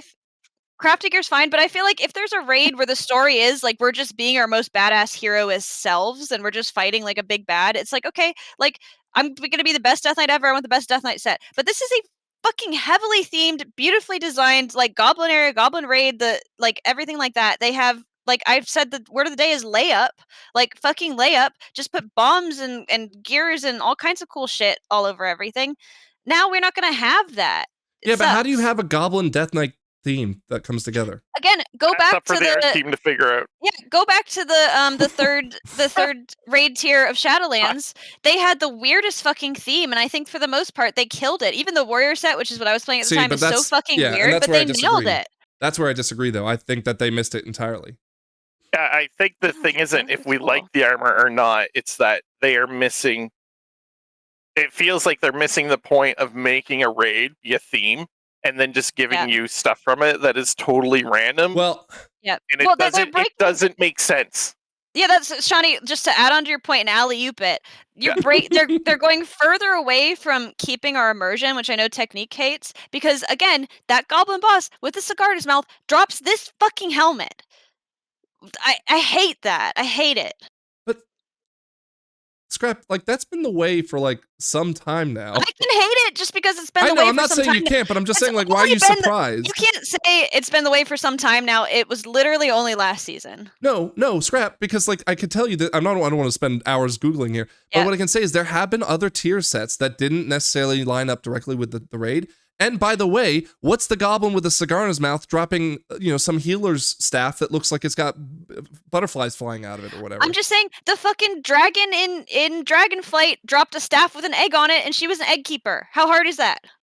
Like, I'm just saying they've done it. Look at, I should be using Dragonflight. I'm surprised to hear two artists, right? And maybe I'm just like out of the loop. Maybe you guys should are there listen to the artists. Yeah. I'm not saying I'm not listening to you. I'm just telling you my preference, Scrap. For fuck's sake, it's not a right or wrong answer here. I think it is. Oh my God. Anyways, what I'm saying is I would think it's hard to have recycling this idea of I have to have a theme for a raid, theme for a class, and make a kick-ass set every single tier, right? Now you could argue that it's being lazy. For the class is that it's like cloth, mail, plate, or leather. No, it's more than that. You can have a staff that's like goblin themed. Oh, I agree with that. No, I'm not saying that. I don't disagree. It's harder to do this than it is to do it the other way. Because if someone comes to me and says, I want, like where we tattoo, if they say, I want a tattoo, and you say, what? I want a cool tattoo. I don't know on my anything, arm. Just do a tattoo. Yeah. And I hope you like it. That is way harder than if you come to me and say, I want a tattoo in that's like goblin a Japanese. Theme. Yeah, that's goblin theme. Instantly, it's easier. No, it's the difference of me saying I want a mage tattoo versus I want a mage tattoo that's goblin themed. Frank, I'll give you why it's more difficult is because I want a Death Knight armor that looks cool, like a cool Death Knight armor. Mm-hmm. Okay, next season, I want a Death Knight armor that looks like a cool Death Knight armor. Okay, next season, I want a Death Knight armor that looks like a cool Death Knight armor. Like this already looks really samey with like other Death Knight armors, and I think a lot of them, like okay, the Rogue One's piratey, that's cool. It looks really similar to just like pirate sets. Like there's no identity to these armor sets besides like it's Death Knighty, and you're gonna have to make Death Knight armor for the next fucking umpteen seasons. Like you're gonna run out of ideas if you're not theming them. But hold on. Okay, so just to narrow this in so we can move on. Again, I'm not saying I disagree with what you guys want. I can understand what you want. I am disagreeing that that's not what I want. Because to your response, right? Like, this is just the umpteenth Death Knight set. That's what I want. I want more Death Knight sets. I want more Mage sets. I want more Paladin sets or whatever. I want Librams all over my shoulders every single time. I want, my priest to have wings every single time. And I want my mage to have some sort of element flying around every single time. That's what I want. I want class identity, not raid identity. Well, I want a goblin that has a cigar in his mouth to drop a piece of gear that looks like a goblin with a cigar in his mouth would have in his pocket. In fairness, he will have off, helm pieces that aren't tier sets that will be themed like that. We'll fucking see, I guess. I don't think so. My God. What do you mean we'll see it? You just said it. Every single raid has had a themed set to it. Does this one have it? Yes. When has there not been a raid that had a themed set to it? It might be recolors of this. This one have it. Yes, it might be this. I don't agree. Look, they have all the recolors right there, so it'll drop on the one this side, in red. I kind of like that helmet where it's like this one. This is great. On the one side. These are. I agree with Scrap the entire way. It's like the gear is good, but it doesn't really make a lot of sense for this particular expansion. So to your point, Scrap, the boss is going to drop this helmet right here. Why? Oh, I like that then. Did you say why? No, but why? How do you know he drops that? Because every boss in the game has set items that are not tier set items that drop. No, but I have more of an issue with the fact that he drops the other helmet than that he doesn't drop this one. But all right. Anyways, let's move on. Let's look at the sets though. You guys, thumbs up, thumbs down, no explanation. Okay. I'm not gonna give any thumbs, but I think they're all fine. Shawnee, do you want to even bother? Yeah. Just look through them quickly. Right. Just scroll through them quick. All right, there's your demon hunters. It's fine. It's fine. I don't want you to tell. Yeah, I know. I think I'm with Scrap. Most of them are. I'm like, I was instantly disappointed there wasn't like a casino-y, goblin-y feel. So I looked at them like, I've seen these types of gear before where I don't feel. Give me a visor. Give me some green glasses. Yeah. Like a poker? That set had a wolf skull on the shoulder. Is there even a single wolf in the entire fucking area? Where's the wolf skull come from? First off, is that a wolf? It's got antlers. It looks like a dressed wolf. It does look like a dressed cat or something. Yeah. Again, when's the last time we even saw a dressed guy? What the fuck? It's so annoying. Again, I can't disagree more. Like, I want my druid to look like this, not like he's got bombs on his shoulders. Right? No. There is space for that in these armor sets right here. I'm not going to the fucking casino dressed like this horse shit. Also, the hunter one sucks. So that's unrelated. But well, let's look here. Here's Hunter. What's with the paw feet? The hunter one is bad. The hunter one's so bad. That is pretty bad. The funny pajamas, the male coif girl. Yeah, that is so pretty bad. That is pretty bad. Yeah, and that's. I want to say that is not coloring my comments at all. Well, I don't care. And this is what's her name? Valastraza from the last expansion. This looks like her, right? Oh, God, this one is legitimately bad. So your fucking point of a lot of people like this one. Okay, well. Wrong, but like your point of saying they need to make these sets because this is the only way they can make them good. Well, there's a lot of them still are pretty fucking bad. I disagree. The hunter one's bad. The hunter one again. The hunter one's bad. In fairness, I never like the hunter one though. I never do. So it's pretty hard. There is some banging hunter sets, but few and far between. Most male sets are Look at that. That looks so good. It looks like Mr. Pandaria. Yeah, that one's fucking awesome. Every monk one looks like Mr. Pandaria. I'm not going to the.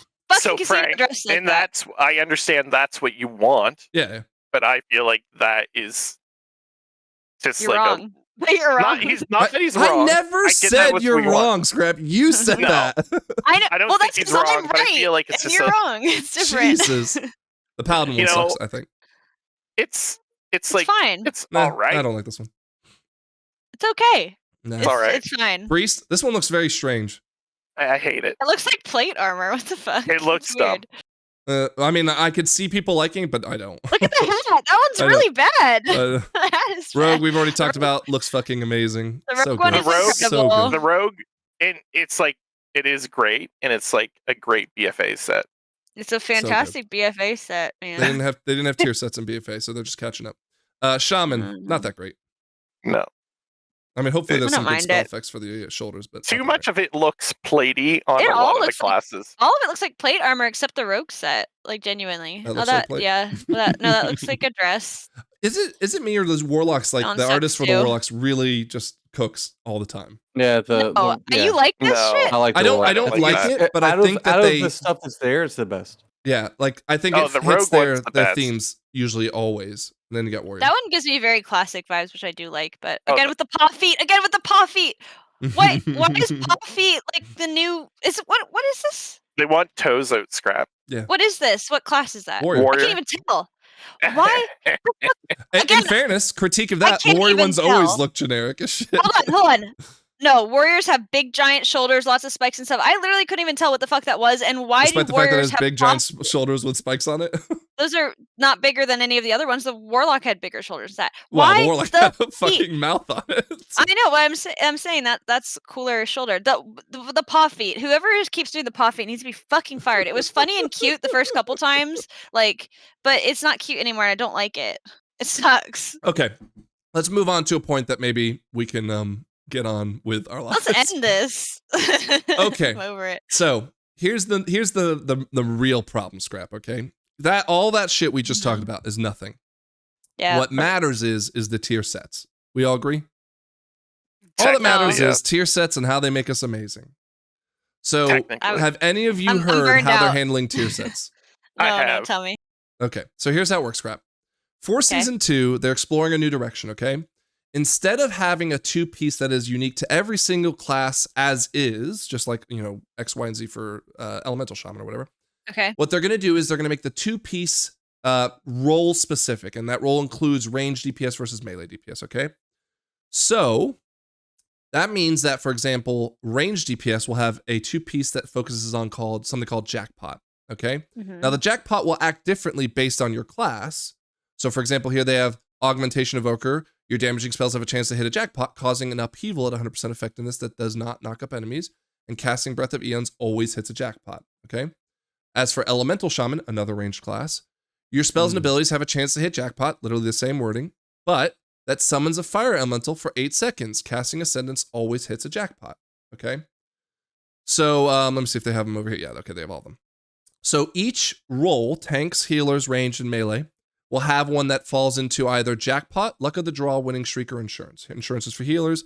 I think luck of the draw is for tanks, winning streaks for melee, and jackpots for ranged. Okay. And then the 4-piece will be unique based on how that jackpot works and or interacts with, you know, your main set that you wanted to like any other 4-piece. Okay. So everyone's initial gut reaction to this was Blizzard is so fucking lazy. No, I like this because think about our 2 sets currently. Like my 2 set is like Mongoose Bite does 5% more damage. Like it's not fun or exciting. Hold on. You know? In fairness, let's just give it an asterisk to that point. You're right, but season 1, both in Dragonflight and now, have historically been very boring because they've done huge changes to the talent system that they can't afford to go crazy. So my 4 set has a little bit more stuff. It always does. Like everyone's 4 set's always more. Yeah, that's what I'm saying is that like, okay, so the 2 sets, instead of giving me 5% like crit on some stupid shit, it's giving me something fun. I don't know why people would hate that just because I have the same as you. As if I'll say this, if it's balanced among all classes, if it's not like, okay, like AF warlocks are getting like 70% DPS and then like mages are getting 2%, like like they are want to do. Well, no, I know, exaggeration, but like that does happen. Of like course. For these gems, for example, like they're disproportionately good for other people. If it's balanced, it's cool. And not to keep beating a dead horse, but like again, that Death Knight armor gives you this jackpot thing. How? It's just spikes and armor. It should have some cool goblin shit on it, like that arcane thing, Shawnee. That one that Savika's arm. Why couldn't they put that on my chest or something? That Death Knight set. I want you to pull it up again. Just edit it on the screen. Honestly, I get those spikes and that helmet, and it starts giving me jackpots. I hate this game. It makes me so mad. Like I genuinely hate it. Okay, I'm done. I'm going to show you where the jackpot comes from. I'm going to get back up here. All right, jackpot comes from these little green things in his chest. What is it doing? That's money. That's money escaping his chest. These 2 teams are not talking to each other. It pisses me off. I'm done. If it's balanced, it's good. I will not speak anymore on this. I'm done. Okay. So I'm surprised to hear you say it, Scrap. Shawnee, I'm going to hold you off for a second because I know you've seen this before. Technique, what are your thoughts? Yes. I think he's not with us anymore. There was a comment that someone made. They were like, "Hey, we didn't like how what's the rogue class? The rogue spec that went on a bunch of this outlaw. They were like, yeah, we didn't like how outlaw rogues were gambling on all their plays. So you know what? Fuck it, we're gonna do it to everybody." And I'm not really in love with the whole like gamble thing. However, the prot warrior one doesn't seem so bad. What I don't like is that all the set bonuses are basically the same for all the tanks. If you look at the tanks, it's like, oh, you have a chance to proc. There's a reason for that. This one thing. Your major defensive. Sure, because it's easy as fuck to balance. That's why. Yeah. Yeah, I like that. Let's be lazy as shit and make all the tanks the same rather than unique and interesting. No, they're all the same in the sense that their tier set gives them the same jackpot or whatever, luck of the draw. Yeah, dude, that's fucking boring, man. It's not boring because each of the class is different. Right. You're wrong, dude. You're wrong. It's boring. That's the 5th time I've been told I'm wrong tonight. No, but I was right. I can't believe that anybody is upset about this when the tier sets are there. So here's what I wanted to draw a comparison to, but I'll get to that in a second. Shawnee, your thoughts? I think it's great. I think it'll be fun to have. I think it's gonna. I think it ties into the idea of being in a casino, which I want because they use like casino-y words. So I like that because I just yelled about it for not being casino-y. Will there be old alcoholics in the casino? Hopefully so. Yeah. I think it's. And when it says a chance, I'm sure there's like an internal like, you're gonna get it one, and it. A lot of things in WoW there always is a a lot of things in WoW say a chance, and the chance is always pretty fucking good. Well, the thing is they always will go off your major cooldown too. Right? Yeah, so every one of them has a jackpot off their major cooldown. I'm sure they're not. Well, I can't say for sure, but I assume they're not like, rogues get it more than warriors or something. Like it's probably like a 30% chance or something for them to go. They might, but the reason why is because that class wouldn't see as much of a DPS gain from theirs or whatever. Yeah, warriors, right? I don't think it's going to be insane. Like you don't get it for half an hour.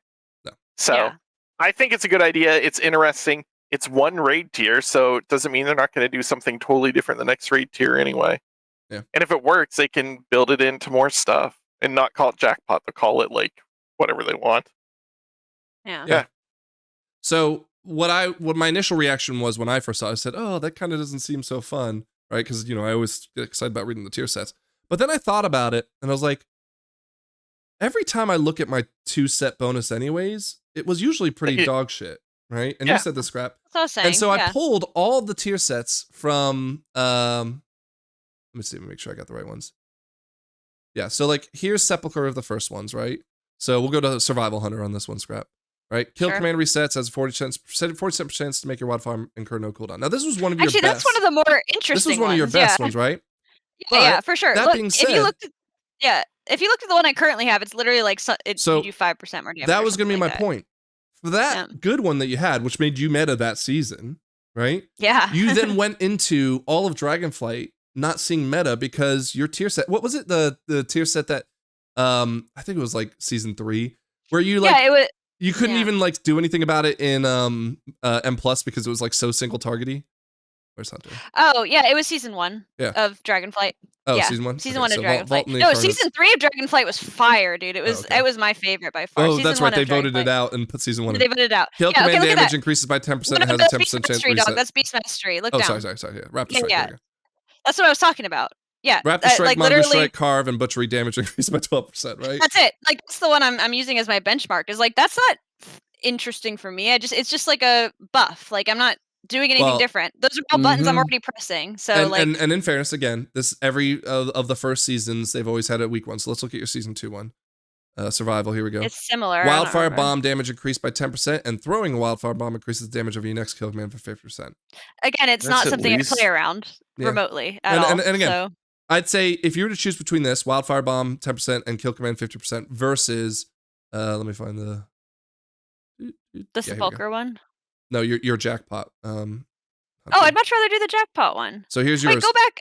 Yours. Your spells and abilities have a chance to activate Winning Streak, increasing the damage of your Wildfire Bomb by 3%, stacking up to 6 times, so already more damage than that one. Yeah. Wildfire Bomb has a 15% chance to remove Winning Streak, so every time you use it, you have a chance to lose your Winning Streak, okay? Yeah. So, like, in and of itself, there's, like, now something you're going to be wanting to watch. Whoa, the 4 set. Hold on. The 4 set actually changes my gameplay a lot. Huge. Oh, yeah. 3 stacks of Tip of the Spear. But again, that is gigantic. Leave the 4 sets, because, again, everyone should be, for the most part, happy with their 4 set, right? Yeah, that changes my gameplay significantly. But okay, back to my point, which though. Is I like, because people are upset about the 2 sets, 2 set bonus. Oh, okay. Like, I'm okay with this because it still feels like this winning streak is unique to you, right? Yeah. It might follow the same structure, but at the end of the day, you now are watching your wildfire bomb stacks to make sure that you see if you get to gamble a little bit more, and whether you use wildfire bomb or not, you have a small chance that it removes all your buffs, but you're going to feel really good when you're up to all 6 stacks and you're like, oh man, I'm getting a lot more damage off this. Let me roll the bones again one more time. I know it's a little RNG. Yeah. I know it's a little RNG. I don't really care so much about the RNG as long as it's, as you said, balanced fairly. Which we can get into a discussion about that, but I think they've been cooking. Well, I do not. Yeah, okay, go on, Shawnee. I was going to say, think of it this way. If Scrap gets on a winning streak, right? And it can stack up to 6 times, but if you want it to unstack, you don't want the 6 times, because as soon as winning streaks ends, you get 200%, so you're hoping it ends. Actually, ultimately, all this is saying is like use Wildfire Bomb all the time. Well, I already am doing that. Saying. But no, but you guys are missing. You guys are missing what I'm actually a little bit nervous about this one, because you can only have 3 stacks of Tip of the Spear, and if winning streak ending is random, like it only has a 15% chance to randomly get removed, I'm gonna waste tip stacks all the time. Is there a cooldown on kill command? Yes. Okay, so that kind of plays a little bit into it. Kill command also doesn't do a lot of damage. It's my what if it does 200% damage? But when you read it, it's going to give you 200% and grant you 3 stacks of Tip of the Spear. Here's the other thing. Well, here's the other thing is that, this is bad for how my class is. I don't want to get in the weeds with this, but kill command, the only reason you press it is to generate Tips of the Spear. Sure. I'm not going to press it if I have 3 stacks of it. No, but Scrap. You're right. This might change your gameplay. It might tell you, hey, you need to spend your Tips of the Spear off cooldown as immediately possible, or as possible. this is poorly designed, but I'm not going to get in the weeds about it. Well, They're so probably I'll gonna give you an use example this. with mine, right? So Arcane, Unless they your change damaging the spells have a others. chance to hit Jackpot. Granting clear casting, which is nice, but increases your spell damage for 8%. Okay, cool. Touch of the Magi always hits Jackpot. Okay, so that sounds good. But then when you hit Jackpot, you also gain Aether Attunement for 100% effectiveness. Aether Attunement is the one that where my Arcane missiles will hit everyone in proximity right away. Yeah. Right? Yours is a lot simpler. Mine's kind of kiss Well, hold on. cursed. But I here's don't the like problem. it. We're so button bloated when we hit Touch of the Magi that this actually might not be great for us because I'm already trying to fit as much as I possibly can in that window. That I don't know if Aether Attunement is what I want to do. Now, granted, I'm sure someone will figure out the rotation to make it like flow properly, but I'm not really excited about this one. That said, yeah, I will in a second. But that said, I still love this idea because the Jackpot sounds like it's going to be fun to fish for, even though I can't control it. I'll get into healing in just a second, but let's go on. You said Ret? Even though you're not playing Ret anymore? I'm going to play both. All right, your spells and abilities have a chance to winning streak, just like Scrap, increasing the damage of your Templar's Verdict and Divine Storm by 2%, stacking up to 10 times, so 20% total. Yeah. Templar's Verdict and Divine Storm have a 12%, so again, it is tuned based on the class to remove winning streak. When you lose your winning streak, you gain, you get the last holy power spent back, and 4 seconds you cannot lose any holy power, and the damage of your holy power abilities are increased by 10%. That sounds awesome. Yeah. Like 4 seconds of spend as much as you can. Right? Looking at discipline, that looks fucking sick too. Just Well, like so a really we'll get into really insurance quick, because like- insurance is going to be, I think, a game changer for healing. I want to show Prot. I want to show Prot Paladin. Okay, so activate Luck of the Draw, causing you to cast Guardians of the Ancient Kings for 4 seconds. As Technique pointed out earlier, all the tank ones will give you your major cooldown for 4 seconds if you get Luck of the Draw, and your damage done is increased by 15% for 10 seconds after it activates. And the way it works is when you have Luck of the Draw, Shield of the Righteous refunds 1 to 3 holy power and extends the Luck of the Draw damage portion by half a second up to 10 seconds. So what that means is that when I get this proc, which I don't love the idea of a defensive proc out of nowhere, but I do understand why they're doing it because of the tuning. But when I do get it, I'm just going to be slamming my shield as much as humanly possible. Not like I'm going to be like machine gunning my slam and doing a ton more damage, which by the way, this is one of my highest damage increases. This one sounds so awesome, despite the fact that it technically is a damage increase, but my Shield of the Righteous is also technically defensive. So like, I'm so for this one. Okay. Do you want to, let's look at the warrior one because I know technique. So instead of doing shield slams, Luck of the Draw, shield slams chance to critically strike is increased by 50%, and its critical strikes reduce the cooldown of shield charge by 6 seconds. So what's that feel like for you, technique? We don't hear you. He's technique. muted. Yeah, we don't hear You're you. muted. Sorry, my girls were talking nearby, so I had it muted for a second. Shield charge, obviously lots of damage, a little stun, and it gives you shield block. So what you're is defensive. the cooldown of it? Normal. Fuck if I know, dude. Like 6 seconds. 45, Shield 40, block? no, 45 sorry. seconds. 45 seconds for shield charge. Okay. Oh, shield charge. Yeah, shield block is 6 seconds. But shield slam's chance to critical shield strike by 50% increase. That's reducing the cooldown. You're using shield slam every time it's up. Yep. And it's reducing your cooldown on shield wall and avatar. No. It's reducing your cooldown of shield charge. Okay, No. I'm saying through the talents of the warrior, not associated with this spec. It reduces shield wall. So Luck of the Draw gives you shield wall, which by the way gives, if you spec into it, and everyone will, it gives you avatar. So not only are you getting 4 seconds of defensive, but also 4 seconds of avatar, which reduces, it's just a lot more damage throughput. And then after it's done, you also get 15% more damage. This is just a buff all over. You don't necessarily have to play around it. It's just going to happen passively. How many shield slams can you get in 10 seconds? 10. You're going faster than the global cooldown? Every GCD you're gonna be able to do one. In most, I'm gonna say 8 to 10, maybe. No, that still wouldn't work out. You'd be able to at most get 6 or 7. Heroism. He's good. No, because your global is locked at 1.5. Is it 1.5? I thought it was 1. 1.5. Well, rogues have 1, but everyone else has 1.5. Okay, fine. Well, basically, I've been wrong a lot tonight, so don't hold me accountable to that. But put that disclaimer at the bottom. I'll look into it later. Yeah. What's the Shadow Priest one? Basically, my understanding is that every class except for some, I'm not even sure all specs. Except for Shadow Priest gets no. I was wondering what the Shadow Priest. Oh, okay. No, you know what? Maybe look look at 4. Do We'll my say 4. fact checking.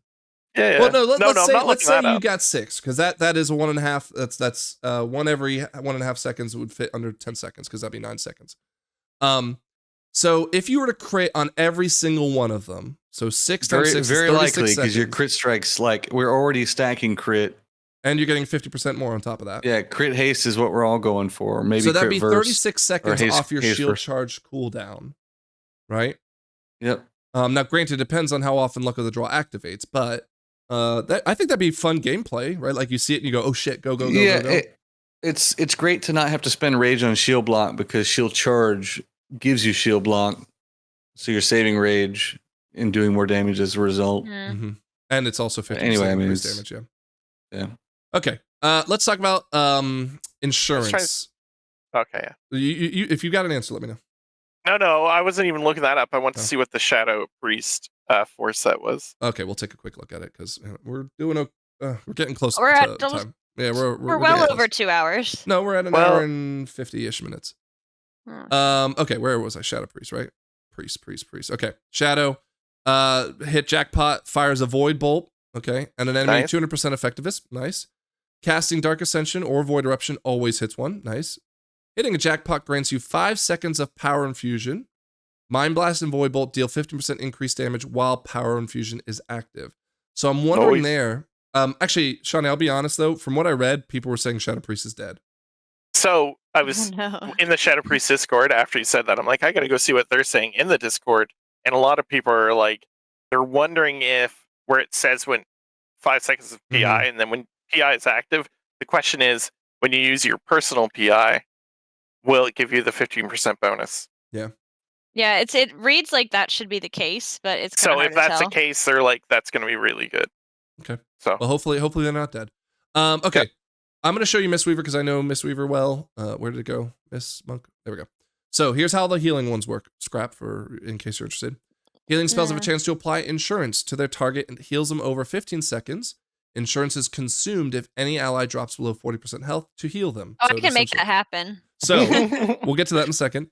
Casting Renewing Mist, which is one of my most common spells, applies insurance for 6 seconds, and the healing of insurance is increased by up to 50% in proportion to the coverage Renewing Mist has on you and up to 10 allies. So obviously in a Mythic Plus group, that's going to be more than enough. And by the way, like Renewing Mist is all over the place, constantly applied to all your people. So I read this and I think, okay, well, that already sounds good. But they were talking about this on the podcast saying, well, if it like clicks at 40%, imagine that raid, fight where everyone kind of slowly ticks down to, let's say 20%. How much healing insurance is going to do for the entire raid and or Mythic Plus in the same scenario, where everyone will just kind of pop back up, whether it's big or not, I don't know, but will pop back up if they have insurance on them in that fight, and how much that'll help with those kind of encounters. And I think that's a good thing. But as you just pointed out, Scrap, people can also play this to say, well, hey, I'm not going to heal you. You're at 50%. I'm not going to heal you because in a second we're about to have something happen, and I want you to trigger insurance. Lamb of like, they might die or they might give me insurance. So either way, we're I'd be, I'm curious to see if that happens, but it is possible. I mean, it does fit the casino vibe of like you're gambling with people's lives, which is cool. I don't know. I don't play healer, and I'm not really bothered with what healers do. So if they have fun, just keep me alive, you asshole. Just keep me alive, I seem to feel like healers aren't going to be playing around like the role there. They'll probably just keep doing their thing. Like every GCD is already spent. It's already going out. I don't know. Maybe not. Well, I could see there being planned moments where, like, in this fight, like, I'm not going to heal you until you have 40% insurance on everyone, right? Okay, yeah, and just the first person who drops. Yeah, because like I'm a Mistweaver, I can do 10. This priest can do it with anyone that has Power Word Shield, which if there's a huge tick down, everyone will lose their Power Word Shield, which will trigger insurance at 40% effectiveness, and then on top of that, any of the insurances he's already put out, and they'll just kind of explode into this huge healing. I'd be curious to see how it works. Again, I don't know enough how healers even work to like conceptualize this, so I won't comment. Okay, so we'll wrap this up because I was suspecting that I would hear the same from y'all, but for the most part, you guys don't seem to be bothered by this. I think it's a great idea.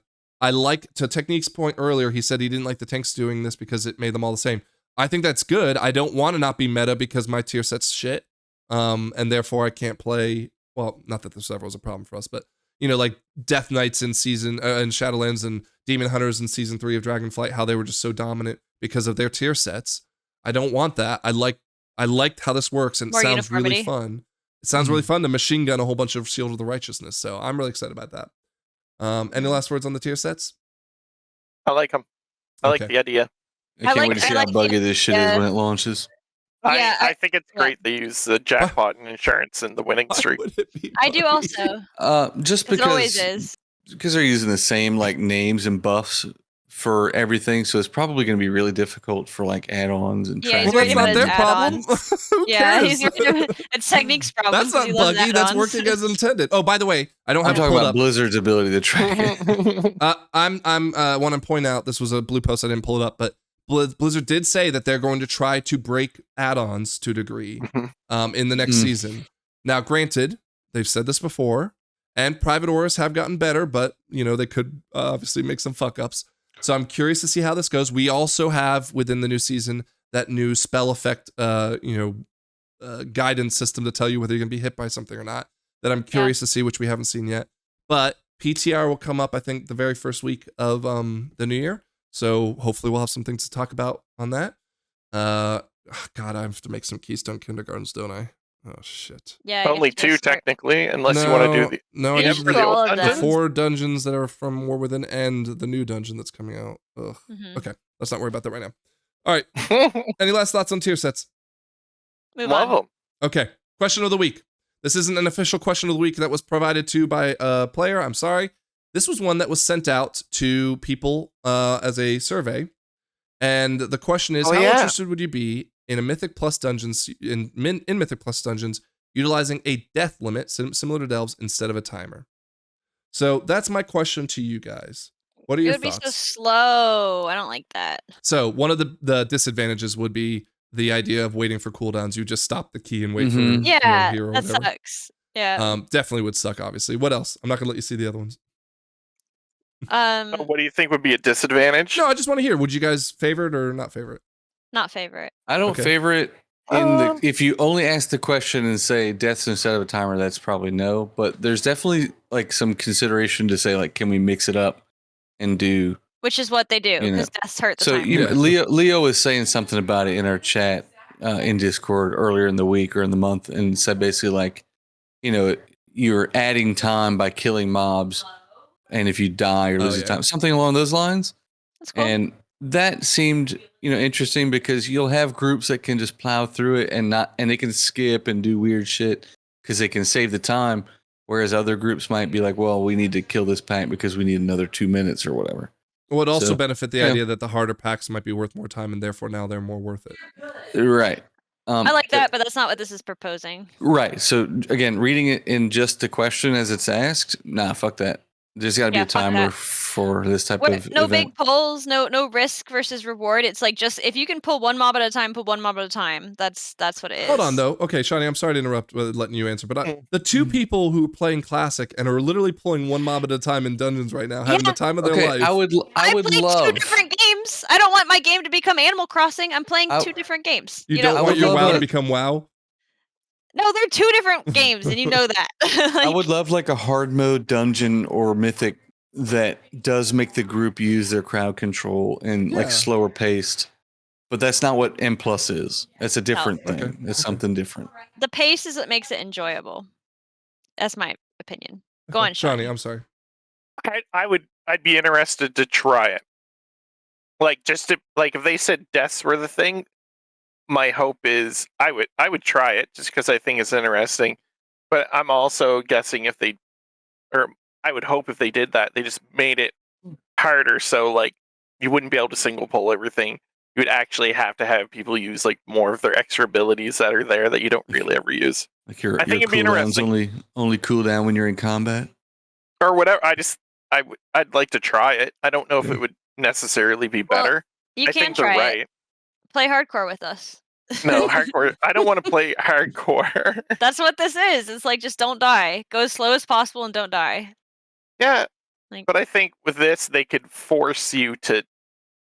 If they my assumption would be if they put deaths instead of a timer, they'd also make it What if it was like Fortnite where there was a wall creeping up behind you and you just couldn't go backwards? I'd like to try it. Like rising. That wouldn't be a bad idea for this walls, though, yeah. right? Yeah. Like there's an enclosed, like there would still be a timer, but it'd be a lot slower. Yeah. I that think it'd is be still fun a to timer try. mechanic.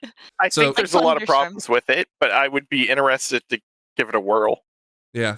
I mean, I would think that the idea would be that there would be harder keys as a result, that you would want to do slower pulls anyways. But it would be so punishing if you have one person who keeps fucking up. You know? I mean, it Well, already it's no is. different It than already now. is. Yeah, but Well, so yeah. here are the benefits and disadvantages based on what I had said. So waiting for cooldowns, which you said, Scrap. No risk keys. Players would likely be more adverse to deaths, to any deaths leading to a smaller risk pool, which may not necessarily be fun. Toxicity from accidental deaths, right? So you dickhead, Yeah. and you know, and let me yelling add at each another other. one. Huge pressure on the healer. There's already enough pressure on the healer. Oh, yeah. It's like you're like the main. Your job becomes twice as important. It already was. Like you're the only person who can fuck up this key. I mean, obviously not at like high levels or whatever, but it's. I feel like. Do you not feel like this increases pressure on healer? I think It would relieve pressure on the tank, though. I Yeah, think who it would cares? increase. I think it should increase the individual stress on everyone, which I'd like to see more. Yeah, because I the feel like timer does that. no, but it doesn't in the sense of like right now when you die, people are like healer, you donkey. It's like, well, you have 4 of your cooldowns left to heal Yeah. yourself. You're like, well, it's your job to keep me alive. Like, no, it's your own job to keep you alive also. I think that would be exacerbated by this. But I maybe mean, I'm again, wrong. there's something to say that I would like this idea of like a dungeon feeling more epic based on the fact that it's about execution, right? So you know we're timing keys now because sometimes we just blast through them and make the healer deal with all the things we don't interrupt.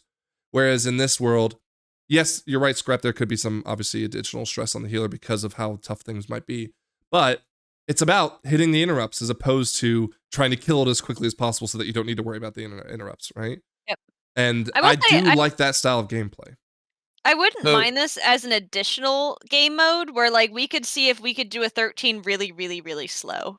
so. You Here's know, the thing: like, they already pretty they cool. already have that though, and it's called not timing your key. Yeah, it's called not timing the key. And yeah. you know they make this bullet point of execution, not speed. Or a renewed focus on execution allows even the most integrated metallic content. Yeah, that's great.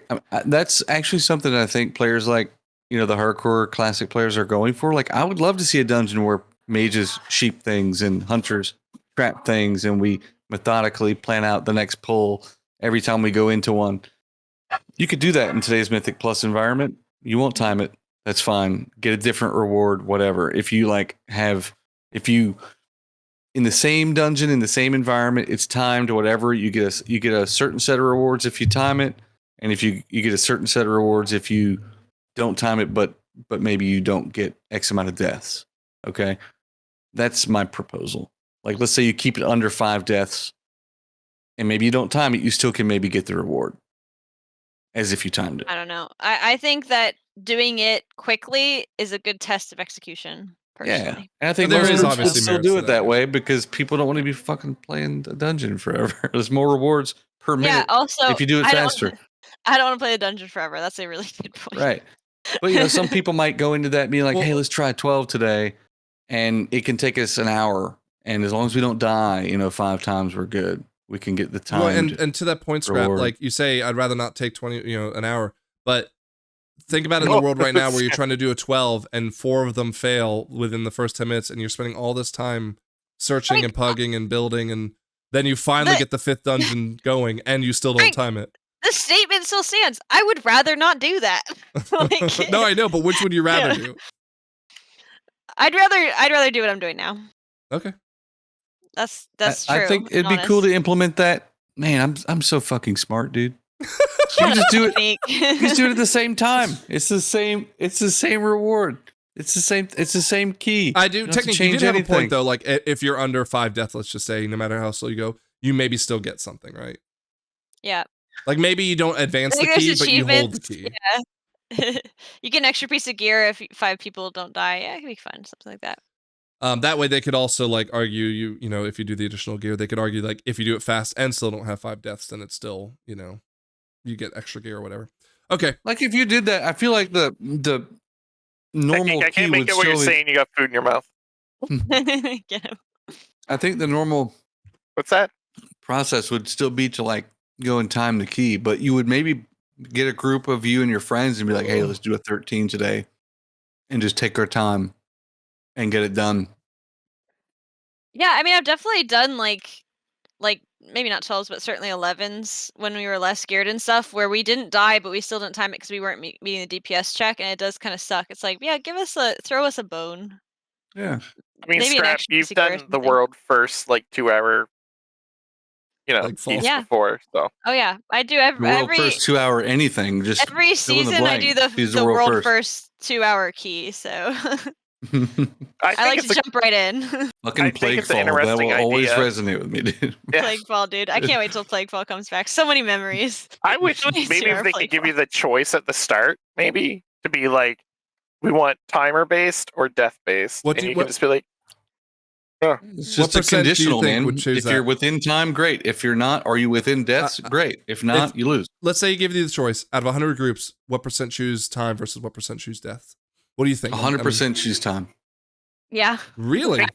No, absolutely. Me though, I would. You think Whistle would choose time? Absolutely. Whistle dies so much. That's true. That's true. I think the sweatiest people would actually take death. Yeah, because they could slowly plan everything out. Yeah. And they're amazing in execution like that. Yeah, they're like, hey, it might take us an hour and a half. Right. I think as you reach that super high level that you make, yes, I agree with you. I would, yeah. Like you would see instead of 16s and 17s being the highest, you'd be like getting some 18s and 19s in there. I don't know what the highest is. And of course, like as it goes higher, there might be slight changes in dungeons too, where they're like, oh, you're gonna try to like single pull stuff. They just like, yeah, the mobs are way too close for that now, or something. Who knows? The social pulling or whatever. Yeah. I don't know. Yeah, I think it's an interesting idea. In the big boy keys, are people like wiping on trash or are they wiping on bosses? They're wiping on trash because they're mega pulling because they have to make the timer. And I think they're still wiping on bosses because bosses sometimes have such deadly mechanics. Yeah. I don't know. The first boss of Arakara has like that fucking screech that. But like on these higher level keys, like they have to pull the entire room of Necrotic Wake, like because otherwise they won't make it in time, and that would be gone. I think as an alternate game mode, fine, but mostly so I don't have to deal with it. That's my personal opinion. Okay, so we've talked almost everything 11.1. We talked about some of the changes that came with 11.0.7. I appreciate everyone letting us into their homes during the week of Christmas. So I'm going to ask the three of these donkeys to summarize how they feel going into season 2 and wish everyone a Merry Christmas, and we'll get you out of here. Shawnee, kick us off. Really excited for season 2, actually. I love the theme of it all. I think it's going to be fun. I want to drive my car and mod it out. I'm really excited to try Shadow Priest and see if I can make it good. Or I can do it well, however you want to go. And yeah, I'm really excited for Christmas week also. It's just a good time. Quick follow-up question. What's your most excited feature? Well, now that I saw how the Renown Track works for all the raid stuff, I really like that. I was going to say the same thing. I like that Renown Track looks really fucking cool. Yeah, and I like the idea that they are trying to encourage people to interact with the game more. So like the effort they put into all these areas where people are like, the game's dead, whatever, there's nothing to do. There's like, well, there is if you want to like do it. I think it's a good idea to try to get people to do more stuff. But that's just me. You put the effort into all these world quests and then no one does them because they don't like attribute to anything. They do them if the Valor Stones were higher, but whatever.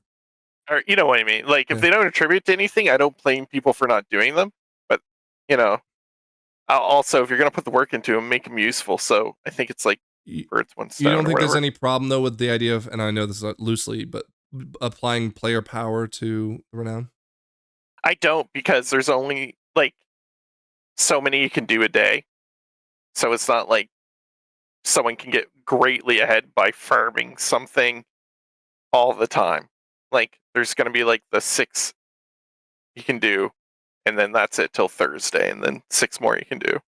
Okay. So it's not even like, we're not even sure if it's going to be World Quest based. It might just be, yeah, you just get an X amount for doing, X item or X thing, but it's capped like to 1 renown every week or something. Yeah. Who knows? But yeah, I think it's cool. I really like the Renown idea, and I like the drive mechanic and just the theme of the raid. It all seems interesting and different. Okay, Scrap. I'm excited for the theming. I'm actually excited for the raid, which is shocking because I don't really care for raid. But like, if all the bosses are themed and silly and fun, Oh, Scrap. I'm excited. We didn't even look at them. They looked so good. No, They look so good. I know. I love goblin shit. There's a DJ Cataclysm, boss. The goblin stuff is like some of my favorite stuff in the game because it's so unique. Like, there's not a lot of games that have this sort of like super scrapped together shit. The aesthetic is very unique to World of Warcraft, I feel like, and it's very fun, and so I'm very excited for that. More excited for that than even like the new dungeons, seeing like doing Mythic Plus stuff. Like, I'm like, I want to immerse myself in this goblin world. I'm just gonna have to find something else to wear, I guess. Yep. All right. Oh, we gotta get a. Oh, you don't even want my input. Well, but you started talking because you can fucking help yourself. You gotta get some sick like goblin transmog competition going on for next season. Okay, I do have some outfits already locked in, but I would prefer more. I can't believe you got those from non-goblin raids. Unbelievable. No, I'm joking. I'm not. Please don't get into it. Please don't get into it. I was joking. I'm sorry. I'm sorry. I was wrong. Okay, you're wrong. Technique. What are you most excited about? Playing Dota instead of this. All right. No, honestly, it does seem like a good expansion. I don't give a fuck about the Renown thing, man. I think it's going to be more off-putting for players that are behind than it will be for players that are just doing the game. Yeah, it is the game. Well, sure, but like now, if I want to raid and I'm 3 weeks behind, it's like, okay, great. I want to show. I'm behind. Did you finally pull up? I don't know. 1.5 global cooldown cap. I guess it determines. No. I guess it depends on like how. We know what the catch-up mechanic is and what the time gating is on it, but whatever. I mean, I'm not super excited about any of it. Really? I feel like of all patches I've seen in a while, this is like a really fucking big deal patch, like a W patch. I think aesthetically, it's one of the best ones that they've come out with since like Nathria, honestly. Aside from that, that KSM thing. Weapon? Yeah, that fist weapon. Look at that. It's from the raid. I adore that. That's Hold on for that. We will worry about it later. No more. Right. Shawnee, you said Renown. I'm not going to take that since you already did. Honestly, I'm still really super excited for season 2 of the. Wait, what's your thing that you're most excited for? That's what I'm also saying. Renown? Season 2 Mythic. Well, it was going to be the Renown because I thought that was so good. But the season 2 of Mythic Plus looks so good. Okay. I mean, like, we're gonna have some really good dungeons in there, despite the fact that That's true. Motherload is gonna be great. I hate Theater Pain, but whatever. I love Theater Pain. Can I change my answer? Yeah, what's your answer? My Plunderstorm. That's in season 1, Scrap. So it's a stupid answer. Okay. You should feel bad, and you're wrong as always. I feel bad. All right. Merry Christmas, everyone. I know this was supposed to be the last one was supposed to be the last podcast of 2024. This one is. I promise we will not come back again. Scrap is refusing to even talk to us until 2025. Refusing to come back. But we will hopefully have the PTR up when we do come back. We'll hopefully have a lot more inside details of what the hell Blizzard's thinking on some of those things that we're not sure about. Until then, happy holidays to everyone. We love you, and we'll see you in 2025. Take care. Later.